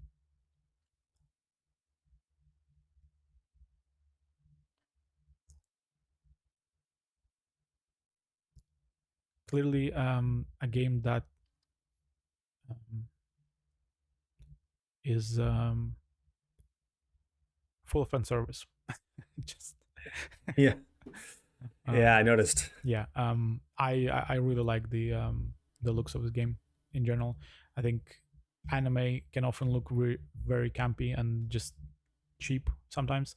I think this game, the art team of this game kind of did really well, making sure that the characters look ironically kind of realistic, actually. Yeah, I was going to say it strikes a nice balance where the characters' faces will be quite simple, but the lighting on the actual bodies themselves is quite complex. Yeah, there's some outliers like IO Like here. this highlighting going on in the player, that looks really good. Yeah. It's almost like a pseudo cell shading.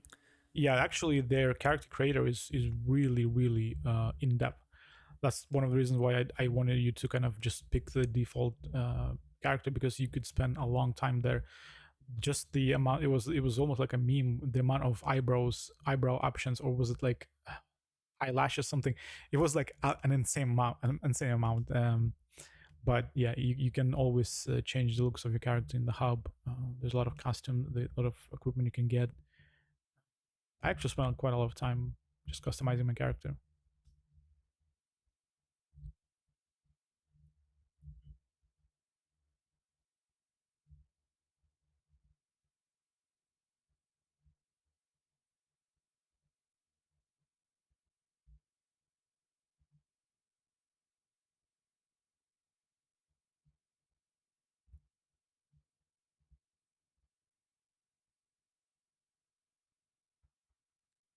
Really a lot of clipping going on with her hair and fabric.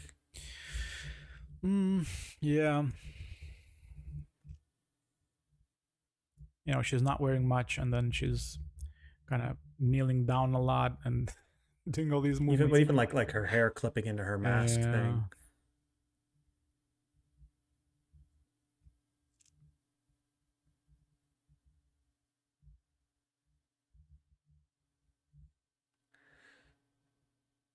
So I think we can assume that this is more of an overt plot-driven game than something like Souls.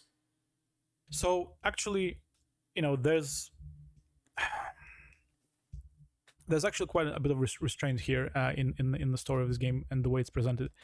Doesn't appear to be like that right now. There's already an anime cutscene in your face, but once you get a bit further and get to the hub, the game is quite good at letting you do your own thing. Quite often, it's good at letting you explore. It will have cutscenes for sure, and it has a story, and I think it's actually pretty interesting. But it's also very good at not hitting you over the head with it, and I think they kind of learned that from Souls a bit. It's still a lot more a lot more exposition than in Dark Souls, but I think it has a good balance between, it's somewhere between Souls and something more like a usual anime game. Did you play this with English voices or Japanese? I played this, I think I switched, but for the most part I played with English voices because I thought they were actually pretty decent. Your character has a voice. It's one of those cases where they only speak at the very end, one line. It was funny when they when they speak. Some of the characters and like NPCs here are not amazing, like these guys, for example. But the main characters, most of them are pretty decent in terms of VO. So I think I just kept it mostly in English.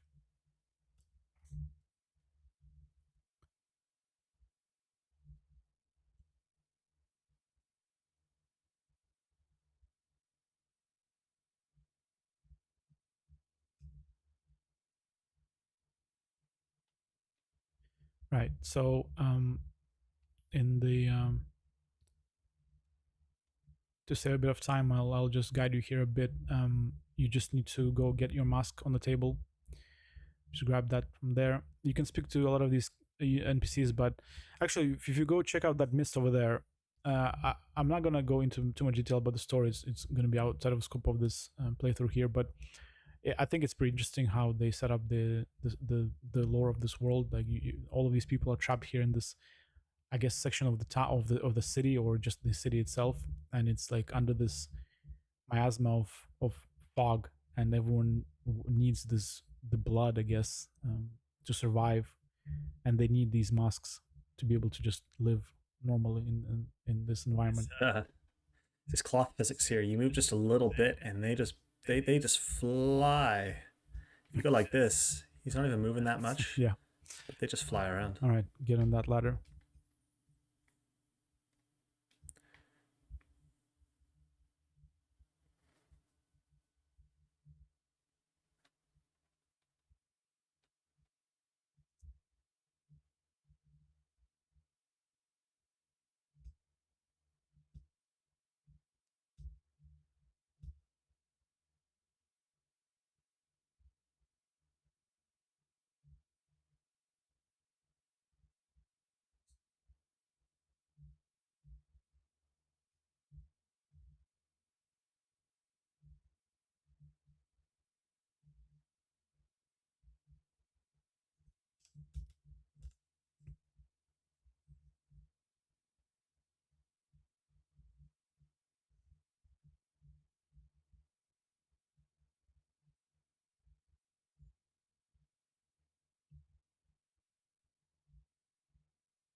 There you go. And now you're off to the first dungeon. There we go.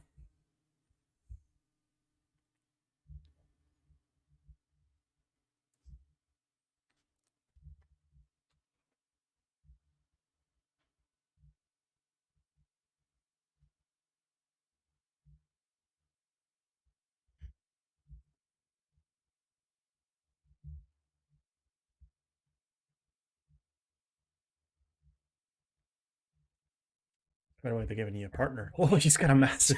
Yes. Where was he hiding that? In his pocket. Use that. Yeah. Yeah. So immediately it's pretty familiar if you played Souls games. You can level up, do other. You can teleport eventually. Obviously, you can't do that now, but you'll use these save points as that as well.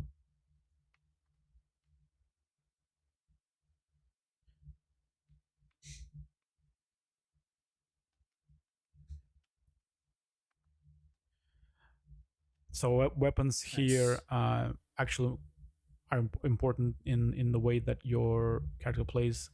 Just in that, even within the same class, you can have a faster weapon, a slower weapon. You have the charge attacks like you just did just there. You have backstabs as well. So, for example, if you're not feeling this quick one-handed weapon, as soon as you find something bigger and two-handed, you can just switch to that, and you'll have a bit more of a slower but heavier attacks. Nice. Let's see, I guess this is the only gear I have. Yeah, so you can switch between the classes, but the actual gear you have is over there, like on the top left. You have your veil. You have. Actually, I think you have two weapons. You can switch between them. So if you press up on the, you have both of them equipped. Ooh. If you press, yeah. Actually, you already have a strong Wow. weapon. I personally prefer these two-handed weapons myself. And actually, once you switch, yeah, I love heavy weapons. New skills here that you can use, and you see this one. You need a colossal weapon to use that skill, so you have a that. heal and a 5. Okay. So you can both boost your attack and then use a skill with this particular weapon.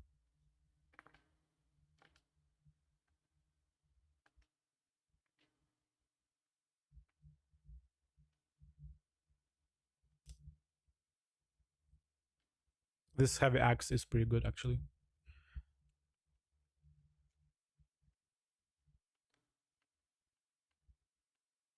Much better base stats.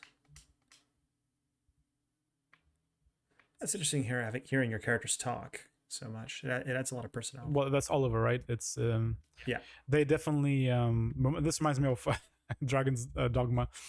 They will be chatting with you. I think you can set that to not happen. If I remember correctly, you can actually make them shut up, but I actually never minded that even in Dragon's Dogma. Yeah, I love it in Dragon's Dogma how talkative everyone is. Yeah.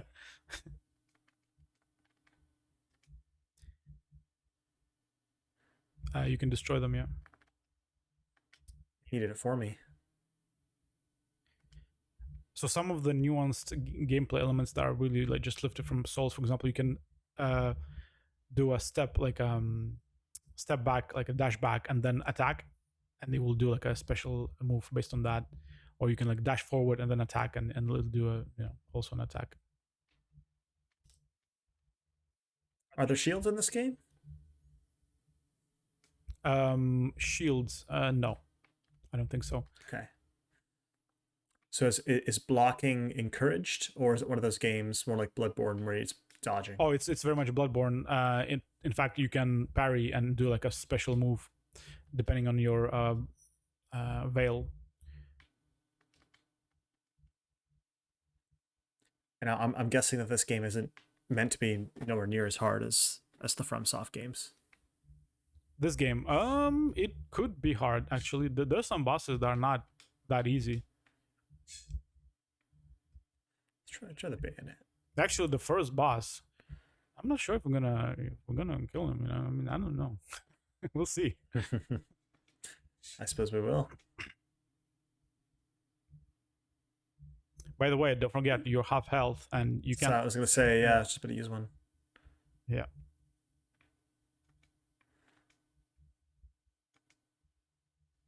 This guy. Hey Oliver, stop talking. Oh, that's really low range. Oh yeah.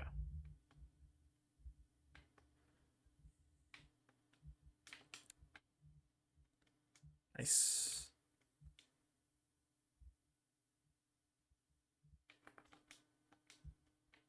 Remember these from Souls? Yeah. Some of these things are so similar. You wonder what kind of contract Bandai Namco and FromSoft had. Like, could they? Are they allowed to like share some of these? I don't know if they need a contract just to use this mechanic. Like, I don't think. Yeah. Like, yeah, I guess so. It's just so similar. Yeah, I mean, I don't mind. It just depends. Like, this game. I talked about this when we were looking at Steel Rising when I was showing it off, and I feel like that game lifted so many things from Bloodborne and didn't really add anything of their own, where it was really noticeable and jarring. While this game, even when it does lift things directly from Souls or Bloodborne, I didn't mind it because it has so many other things going for it that its own things. Yeah, you got new Veil, by the way. So Veils, kind of like armor, they give you different stats, different like stat kind of. So you don't choose your stats when you level up. It's just strict. You level up and then you choose the Veil, appropriate Veil, and then the counter move is also based on the Veil.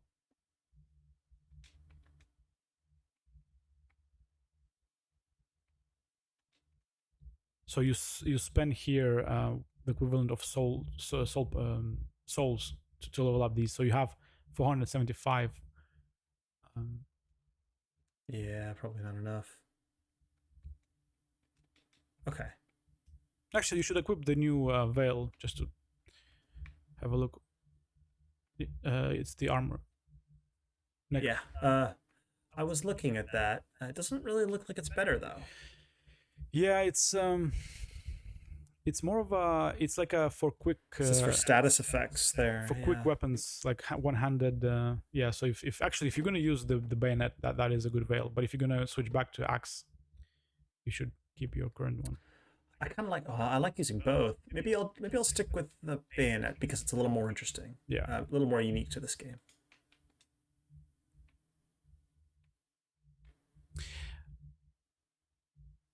Do you have any skills for the bayonet? Actually, for now you only have because obviously you can't use that other one. If you go to the menu,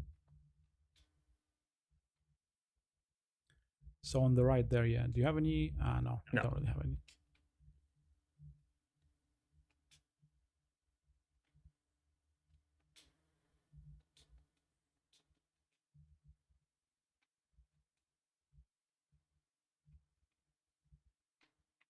So one of the buttons, if you press, it'll do like a dodge stance, and if you time it right, you can parry any like basic attack, I guess, and it's really powerful. It's not something you do confidently early on in the game because you just need to learn the timing, but once you master it, it's pretty powerful. I guess that was just a good end.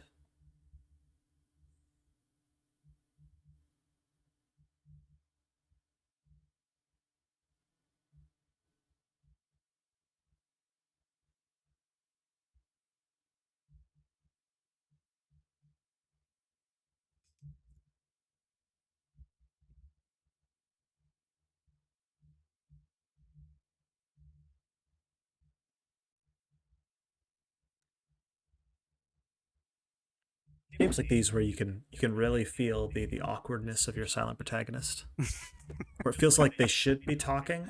Yeah. I don't mind silent protagonists, but I think they have the game world and the characters and everything to be presented in a way that doesn't call attention to it. I personally never like them. I don't think I've ever felt that any game I played with a silent protagonist where I thought, oh wow, this game is the best with the silent protagonist. Like, I've never felt that like that. Why oh now? It's interesting that the enemies don't aggro. I mean, they will. Nah. Close enough. Yeah, When it's close enough. from not getting hit.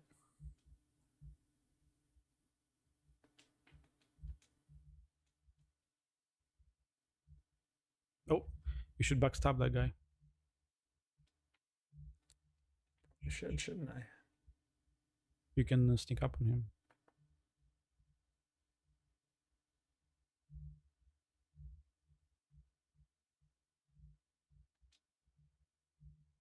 Whoa.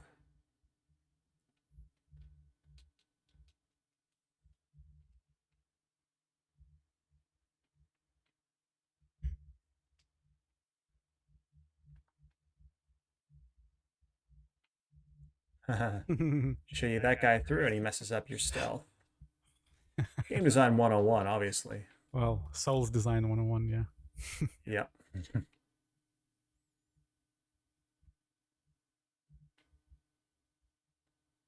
Oh, and of course, when you interact with the save points, everyone responds.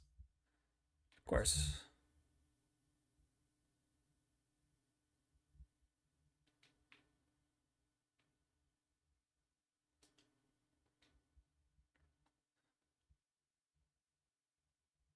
I don't think I need to fight those guys.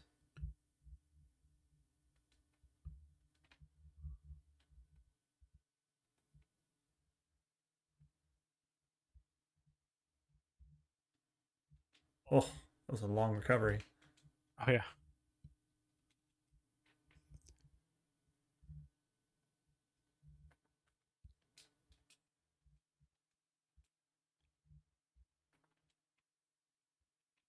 Oh, should heal. I probably should. Oh. Crushed it.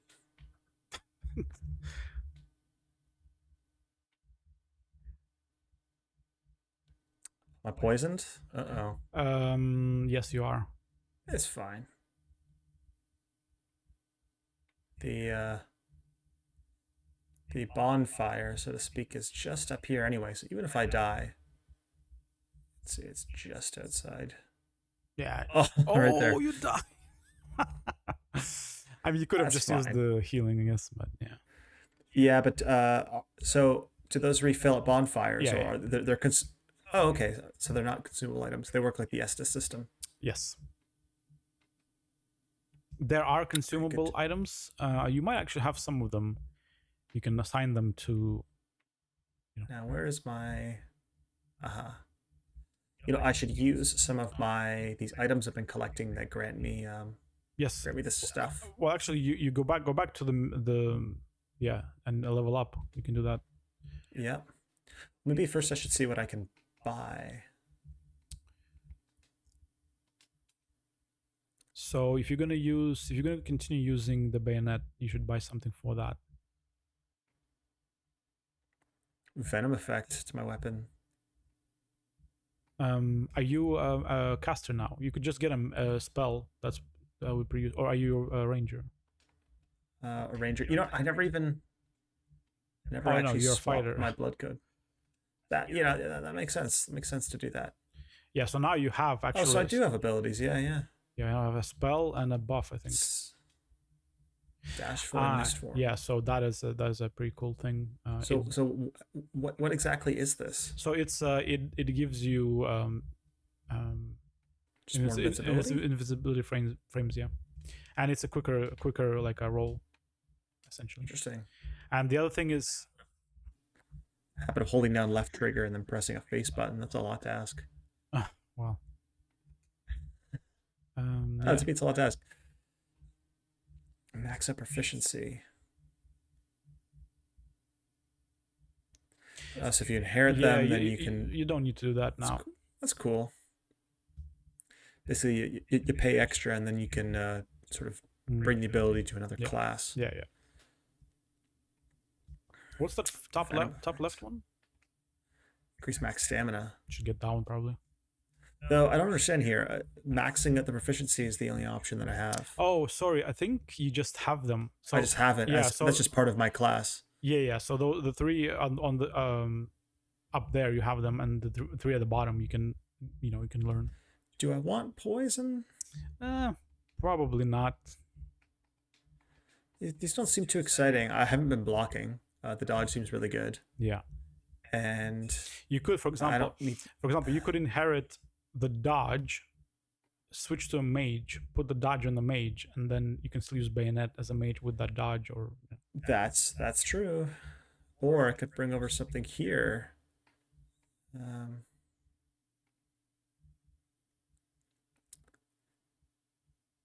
Oh, you know, I don't have the option to memorize these ones up here. Why not? I think you can't memorize all of all of the skills. Okay. That fireball is pretty strong, actually. Blazing Roar. This one? Yeah. Blazing Roar, yeah. Let's learn it. You should try a mage. So let's max it out. Let's max it out. And then if I use some items,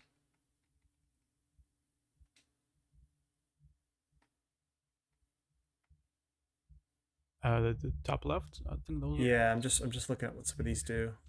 Actually, a lot of them are really Souls-like as well. Like that dagger is just a thrown weapon. The 10 items you have there is, I think, is just a light that you can drop. These lost shards. This is what I want, right? Yes, that's the one. Let's level up. Should be enough. Yeah. Sweet.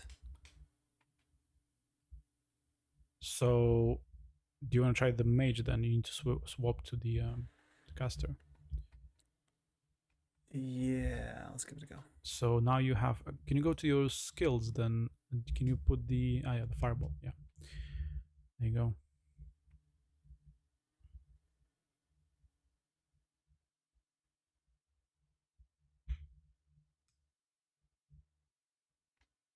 How you doing? So how about the What? Okay. I'm not sure why that didn't. I locked on. I locked onto him. I locked on him after I casted it. Oh, I would have after. assumed. Well, I think that's why I did that. See, I thought in the Souls games that even if you locked on an enemy mid, like wind up the cast, that it would then. Whoa, Nelly. Yeah.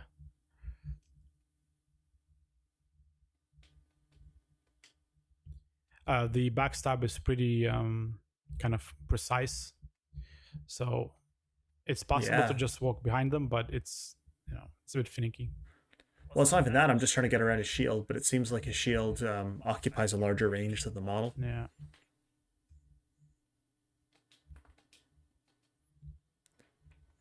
You got a new slow and steady here. You got a new weapon, which is actually pretty cool. If you don't mind not being able to shoot, you got like a sword that is pretty let's try it. fast and.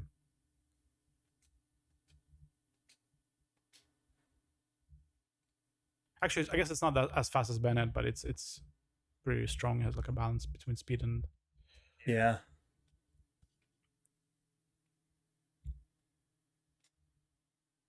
Oh, there you go. You can use the save point.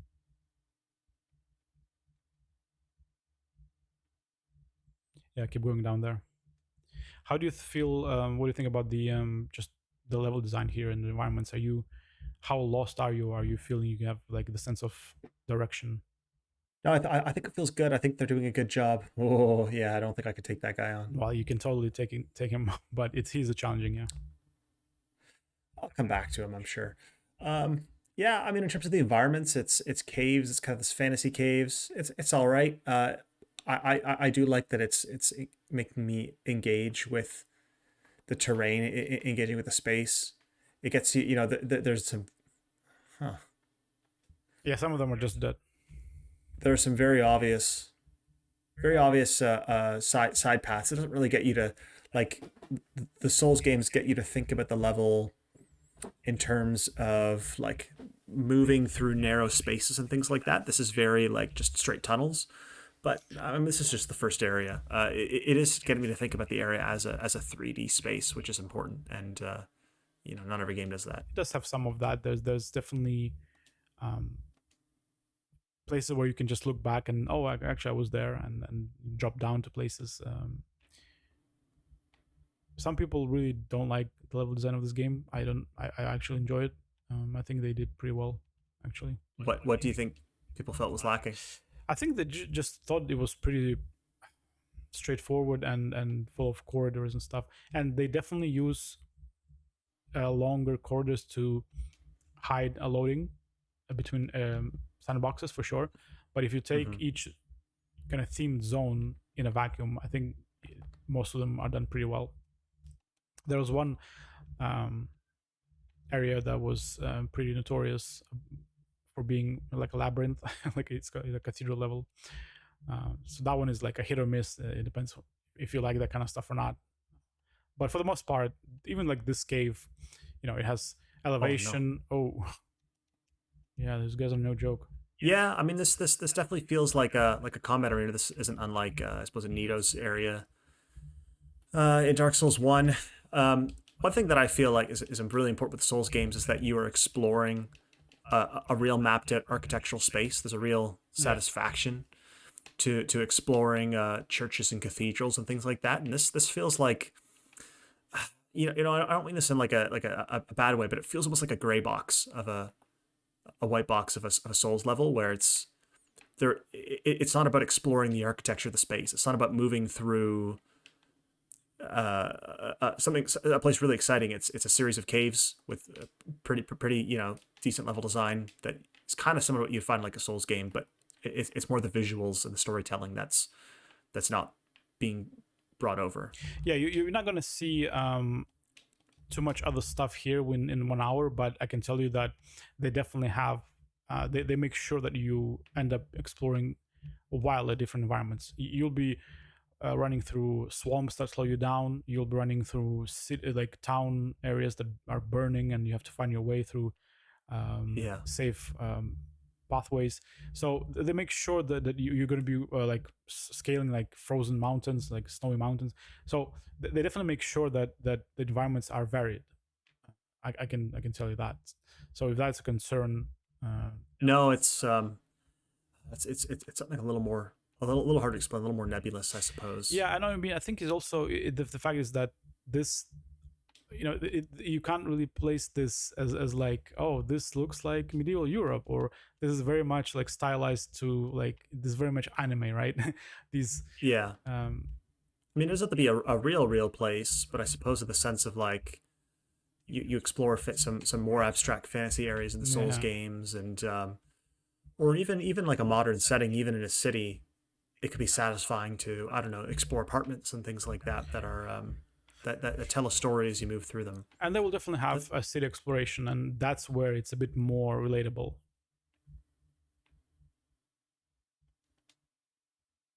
What is this?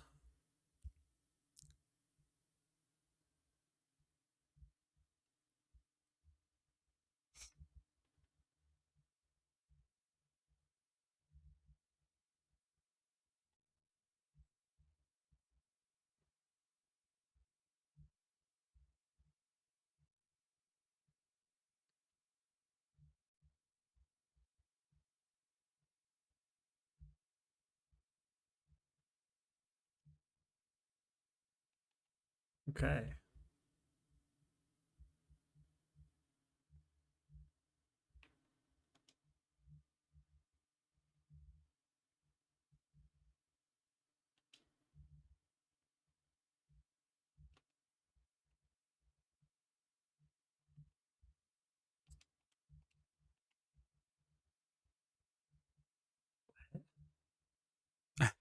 It's just, some strange lines. I do like that your AI partners feel really capable. Oh yeah, they are. In fact, they see that skill you have on the right, two hearts together. That revives you if you die at least once. I think he did that to me. Yeah, and they do it automatically. And you can revive them as well. He will fuck him up by himself.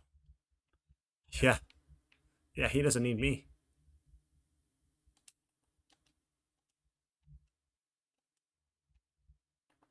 Actually, I don't know if you noticed, you had a choice of not taking him with you. Yeah. I'm glad I did. though his name is just You see, Stranger. here, for example, is one of the moments where like you came from there on the other side, and you know they do try to kind of put things together in the environments to kind of. Yeah, it definitely works. I just suppose it's more like the places that you visit throughout the level are just kind of varying shades of concrete and stone. Whereas the Souls games, much like even like the Castlevania games, the Metroidvania Castlevania games, or like the Thief games or things, they're interested in having you explore a place from top to bottom, and there's really just a ton of work paid attention to nailing architecture, you know, the visuals of a space, the mood of a space that's great to explore.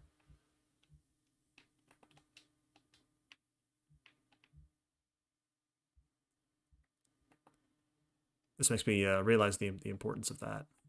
Yeah, I get like it's also like in a way this is so much harder, right? Like if you want to do something really unique with your environments, it's almost like you're adding an extra challenge for yourself.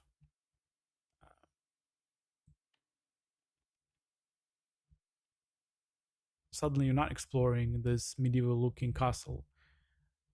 Suddenly you're exploring this underground cave full of crystals in a car park. How do you make that relatable?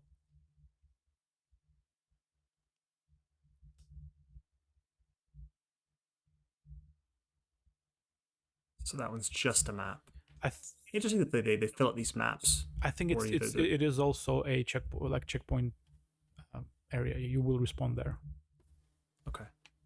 All right, so we're getting to the boss now, and we have some time left. So let's see if we can take him on.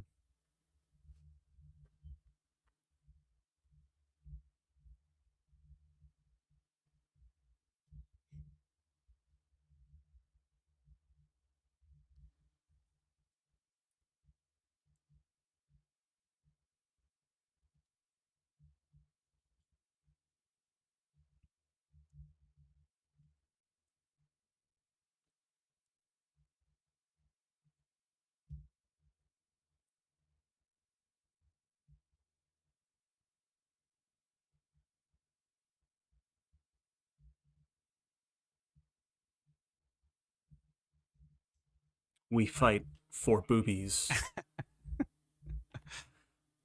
That's the developers are probably like, how do we make players just instantly care about her and want to save her? Well, I mean, that's how you do it. There you go. Narrative design tip of the day. You want players to care about your character, make them very attractive. Well, yeah, I mean, I was very invested. That's for sure.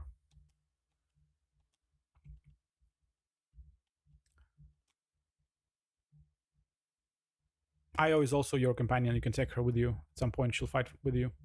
I think she was the one I took the most. She's strong as well. Nice. He's big man now. Yeah. Well, I don't think I'm gonna have a problem with this guy, but I can tell you that without Louis there, he's way, way harder. I believe it.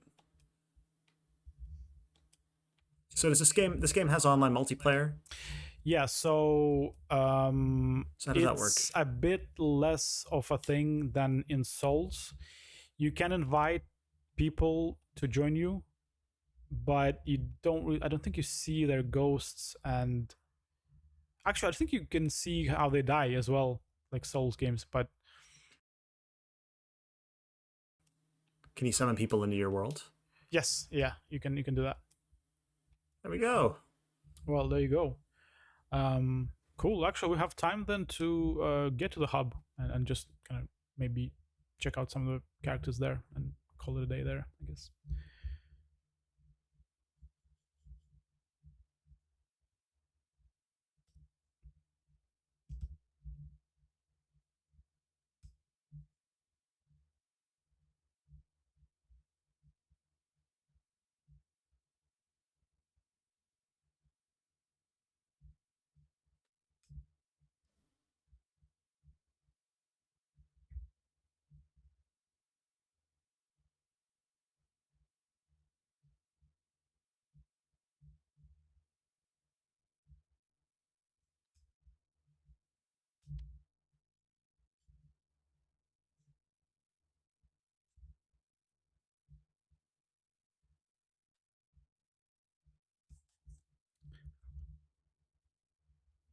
Or maybe you can check it out or pick it up.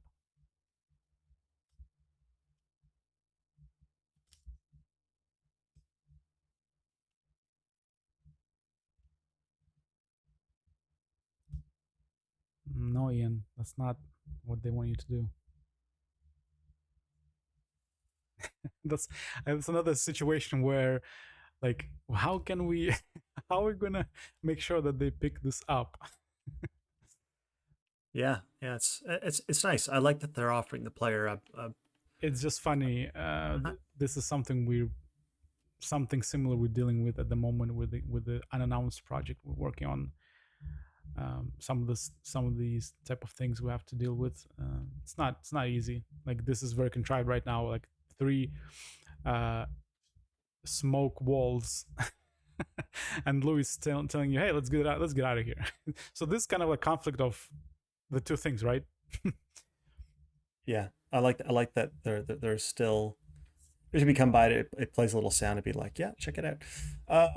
This is a let's say a throwaway file because I didn't customize my character. So yeah, let's pick it up and see what happens. Let's be exciting. Oh, I mean, you didn't have a choice there. Oh, literally, you can't actually go through the gate. Oh no, yeah, you couldn't.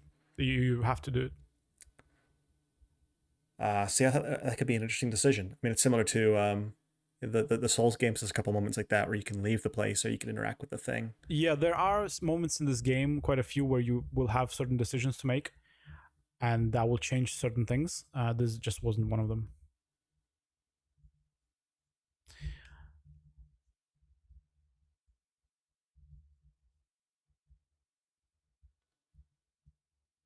It's a little weird. Like, can Louis just not see those fog walls? I mean, you're special, right? You're special, therefore you had to pick it up. You literally had no other choice.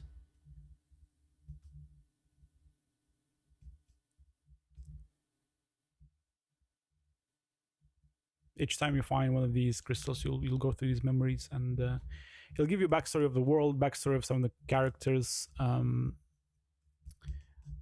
you'll learn new blood codes and skills. It's a very overt way of saying, we're going to force this player into this area. It's not a cutscene, but the player has to stand there and watch these events. Yeah, performances. It's a little contrived, but and there's quite a few of them. And sometimes you're like, man, I wish I could maybe run or just. It's not that bad, I guess. Oh, you can skip them. Okay. Oh yeah. Let's just do that. Yeah, let's skip them. It's not. That's nice. I think a lot of them are really like a lot of other things happening in the world. A lot of the cases is nothing to do with the main story, so it's often okay to skip those. But they're interesting enough.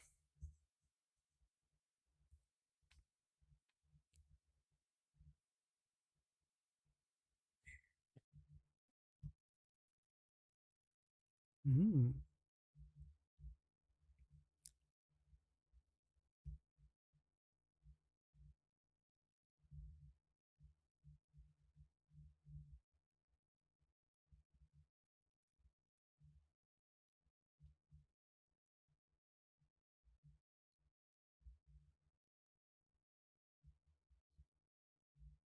What do you think about his VO? I think it's one of the better ones. Yeah, I'd say so. I think everything I've seen so far has been okay, not offensive. Blood code. Is he a big story character? Oh yeah, he's one of the main characters. Okay. I guess if it's gonna have more of an overt story, then you sort of need at least at the minimum a rotating cast of people who can speak on your behalf.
Louis here does a pretty good job of kind of describing the setting and explaining what's the situation in the world. And this is your hub world, home base essentially. Yeah.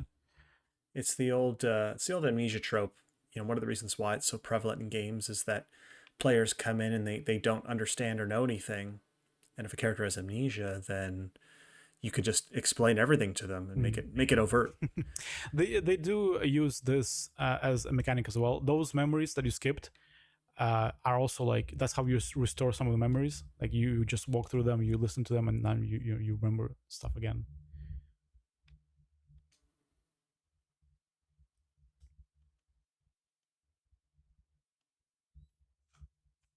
There you go. You can change your appearance here, customize your character again. Actually, you can. Why don't you go into the customization and just check out the amount of options you have? You can really go nuts on. You can put like accessories. You can put stuff on your head, wings, just you name it. Different combinations you get to a point where you can like put a hat on yourself and then move the hat, I don't know, on your shoulder. Just, you gotta love it. Yeah, people went wild with this. I think I wish more developers would realize how actually important this is for players. Like, people love this stuff. People love to pose. People love to take pictures of their characters. People love to spend an insane amount of time just customizing even just the most silly things like chokers and pendants and these bow ties. I think we're seeing it more and more in games these days. This expression as a part of the fun. I wish I saw it more, actually. Yeah. Okay. Can you stack stack one from each column? Yeah, you can. There's a few that you. I think you have. You literally have, like, yeah. See these ones? Oh yeah, I see. So each of them is a separate. So you can just imagine what kind of stuff you can do. This is a mochi onigiri. Just look at the amount of what is this? Eyelashes. Yeah. So many eyebrows, you're right. It's just going through the different emotions. Yes.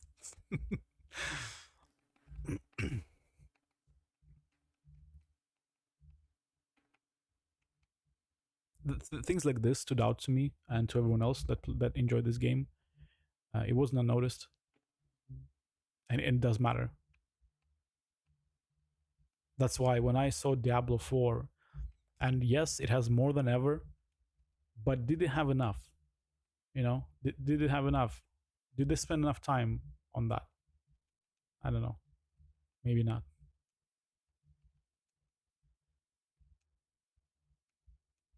Gonna have some luscious lips. Nice.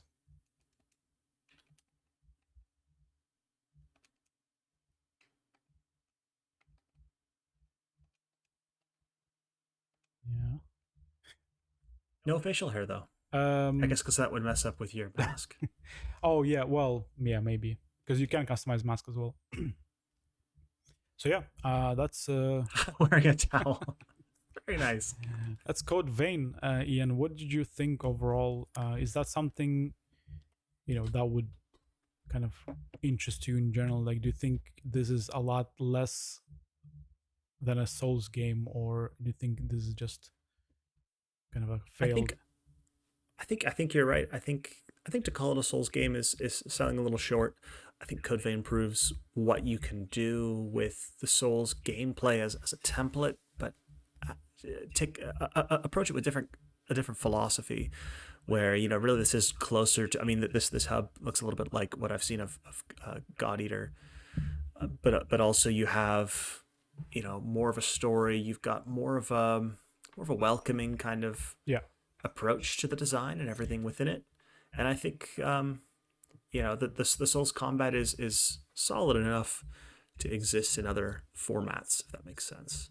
Yeah, I agree. This is exactly it, right? They took just enough from Souls and then mixed it with their own ideas, and they produced something that it has its own identity. And I think that's in my mind, that's what you need. That's how you need to look at this if you want to make a Souls-like game and not end up being called like a copycat or like, you know, come across in a negative way, at least from my perspective. Cool. Yeah. Do I want to finish it? I definitely play a little more. I don't know if I could see myself putting like tons of time into it, but I do want to see where the setting goes. What the next kind of environments are going to be like, and get challenged a little bit more with the combat. Yeah, and I would encourage it. Yeah, I think it will be worth it. I think this game still has surprises that you would surprise you and challenge you, and it has enough customization and characters and companions to kind of last you the entire game. I suppose my only gripe is I wish that it was a voiced, maybe more of a defined player character. Yeah, I think you can still have that and character customization too. Yeah. All right, cool. Yeah, that was the Code Vein. Do you let's talk about the next games for next time. Yeah, so in a couple weeks or so, we'll be releasing our next episode. And Serge, what are you gonna make me play? Well, Ian, I'll take you way back to the 90s, and I'll have you play The Legend of Dragoon. That game. Legend of Dragoon. Okay. That game has staying power. let's just put it this way. I'll talk more about that next episode. But it's a true classic. I'm looking forward to it. And next time, I'm gonna make you play Ace Combat 4. Oh wow! I've never played Ace Combat, so that'll be interesting. Ace Combat 4. Okay, why 4 exactly? Well, we'll get into that in the next episode, won't we? I guess we will. All right. Thanks everyone for joining us, and we'll see you next time. Until next time. See ya.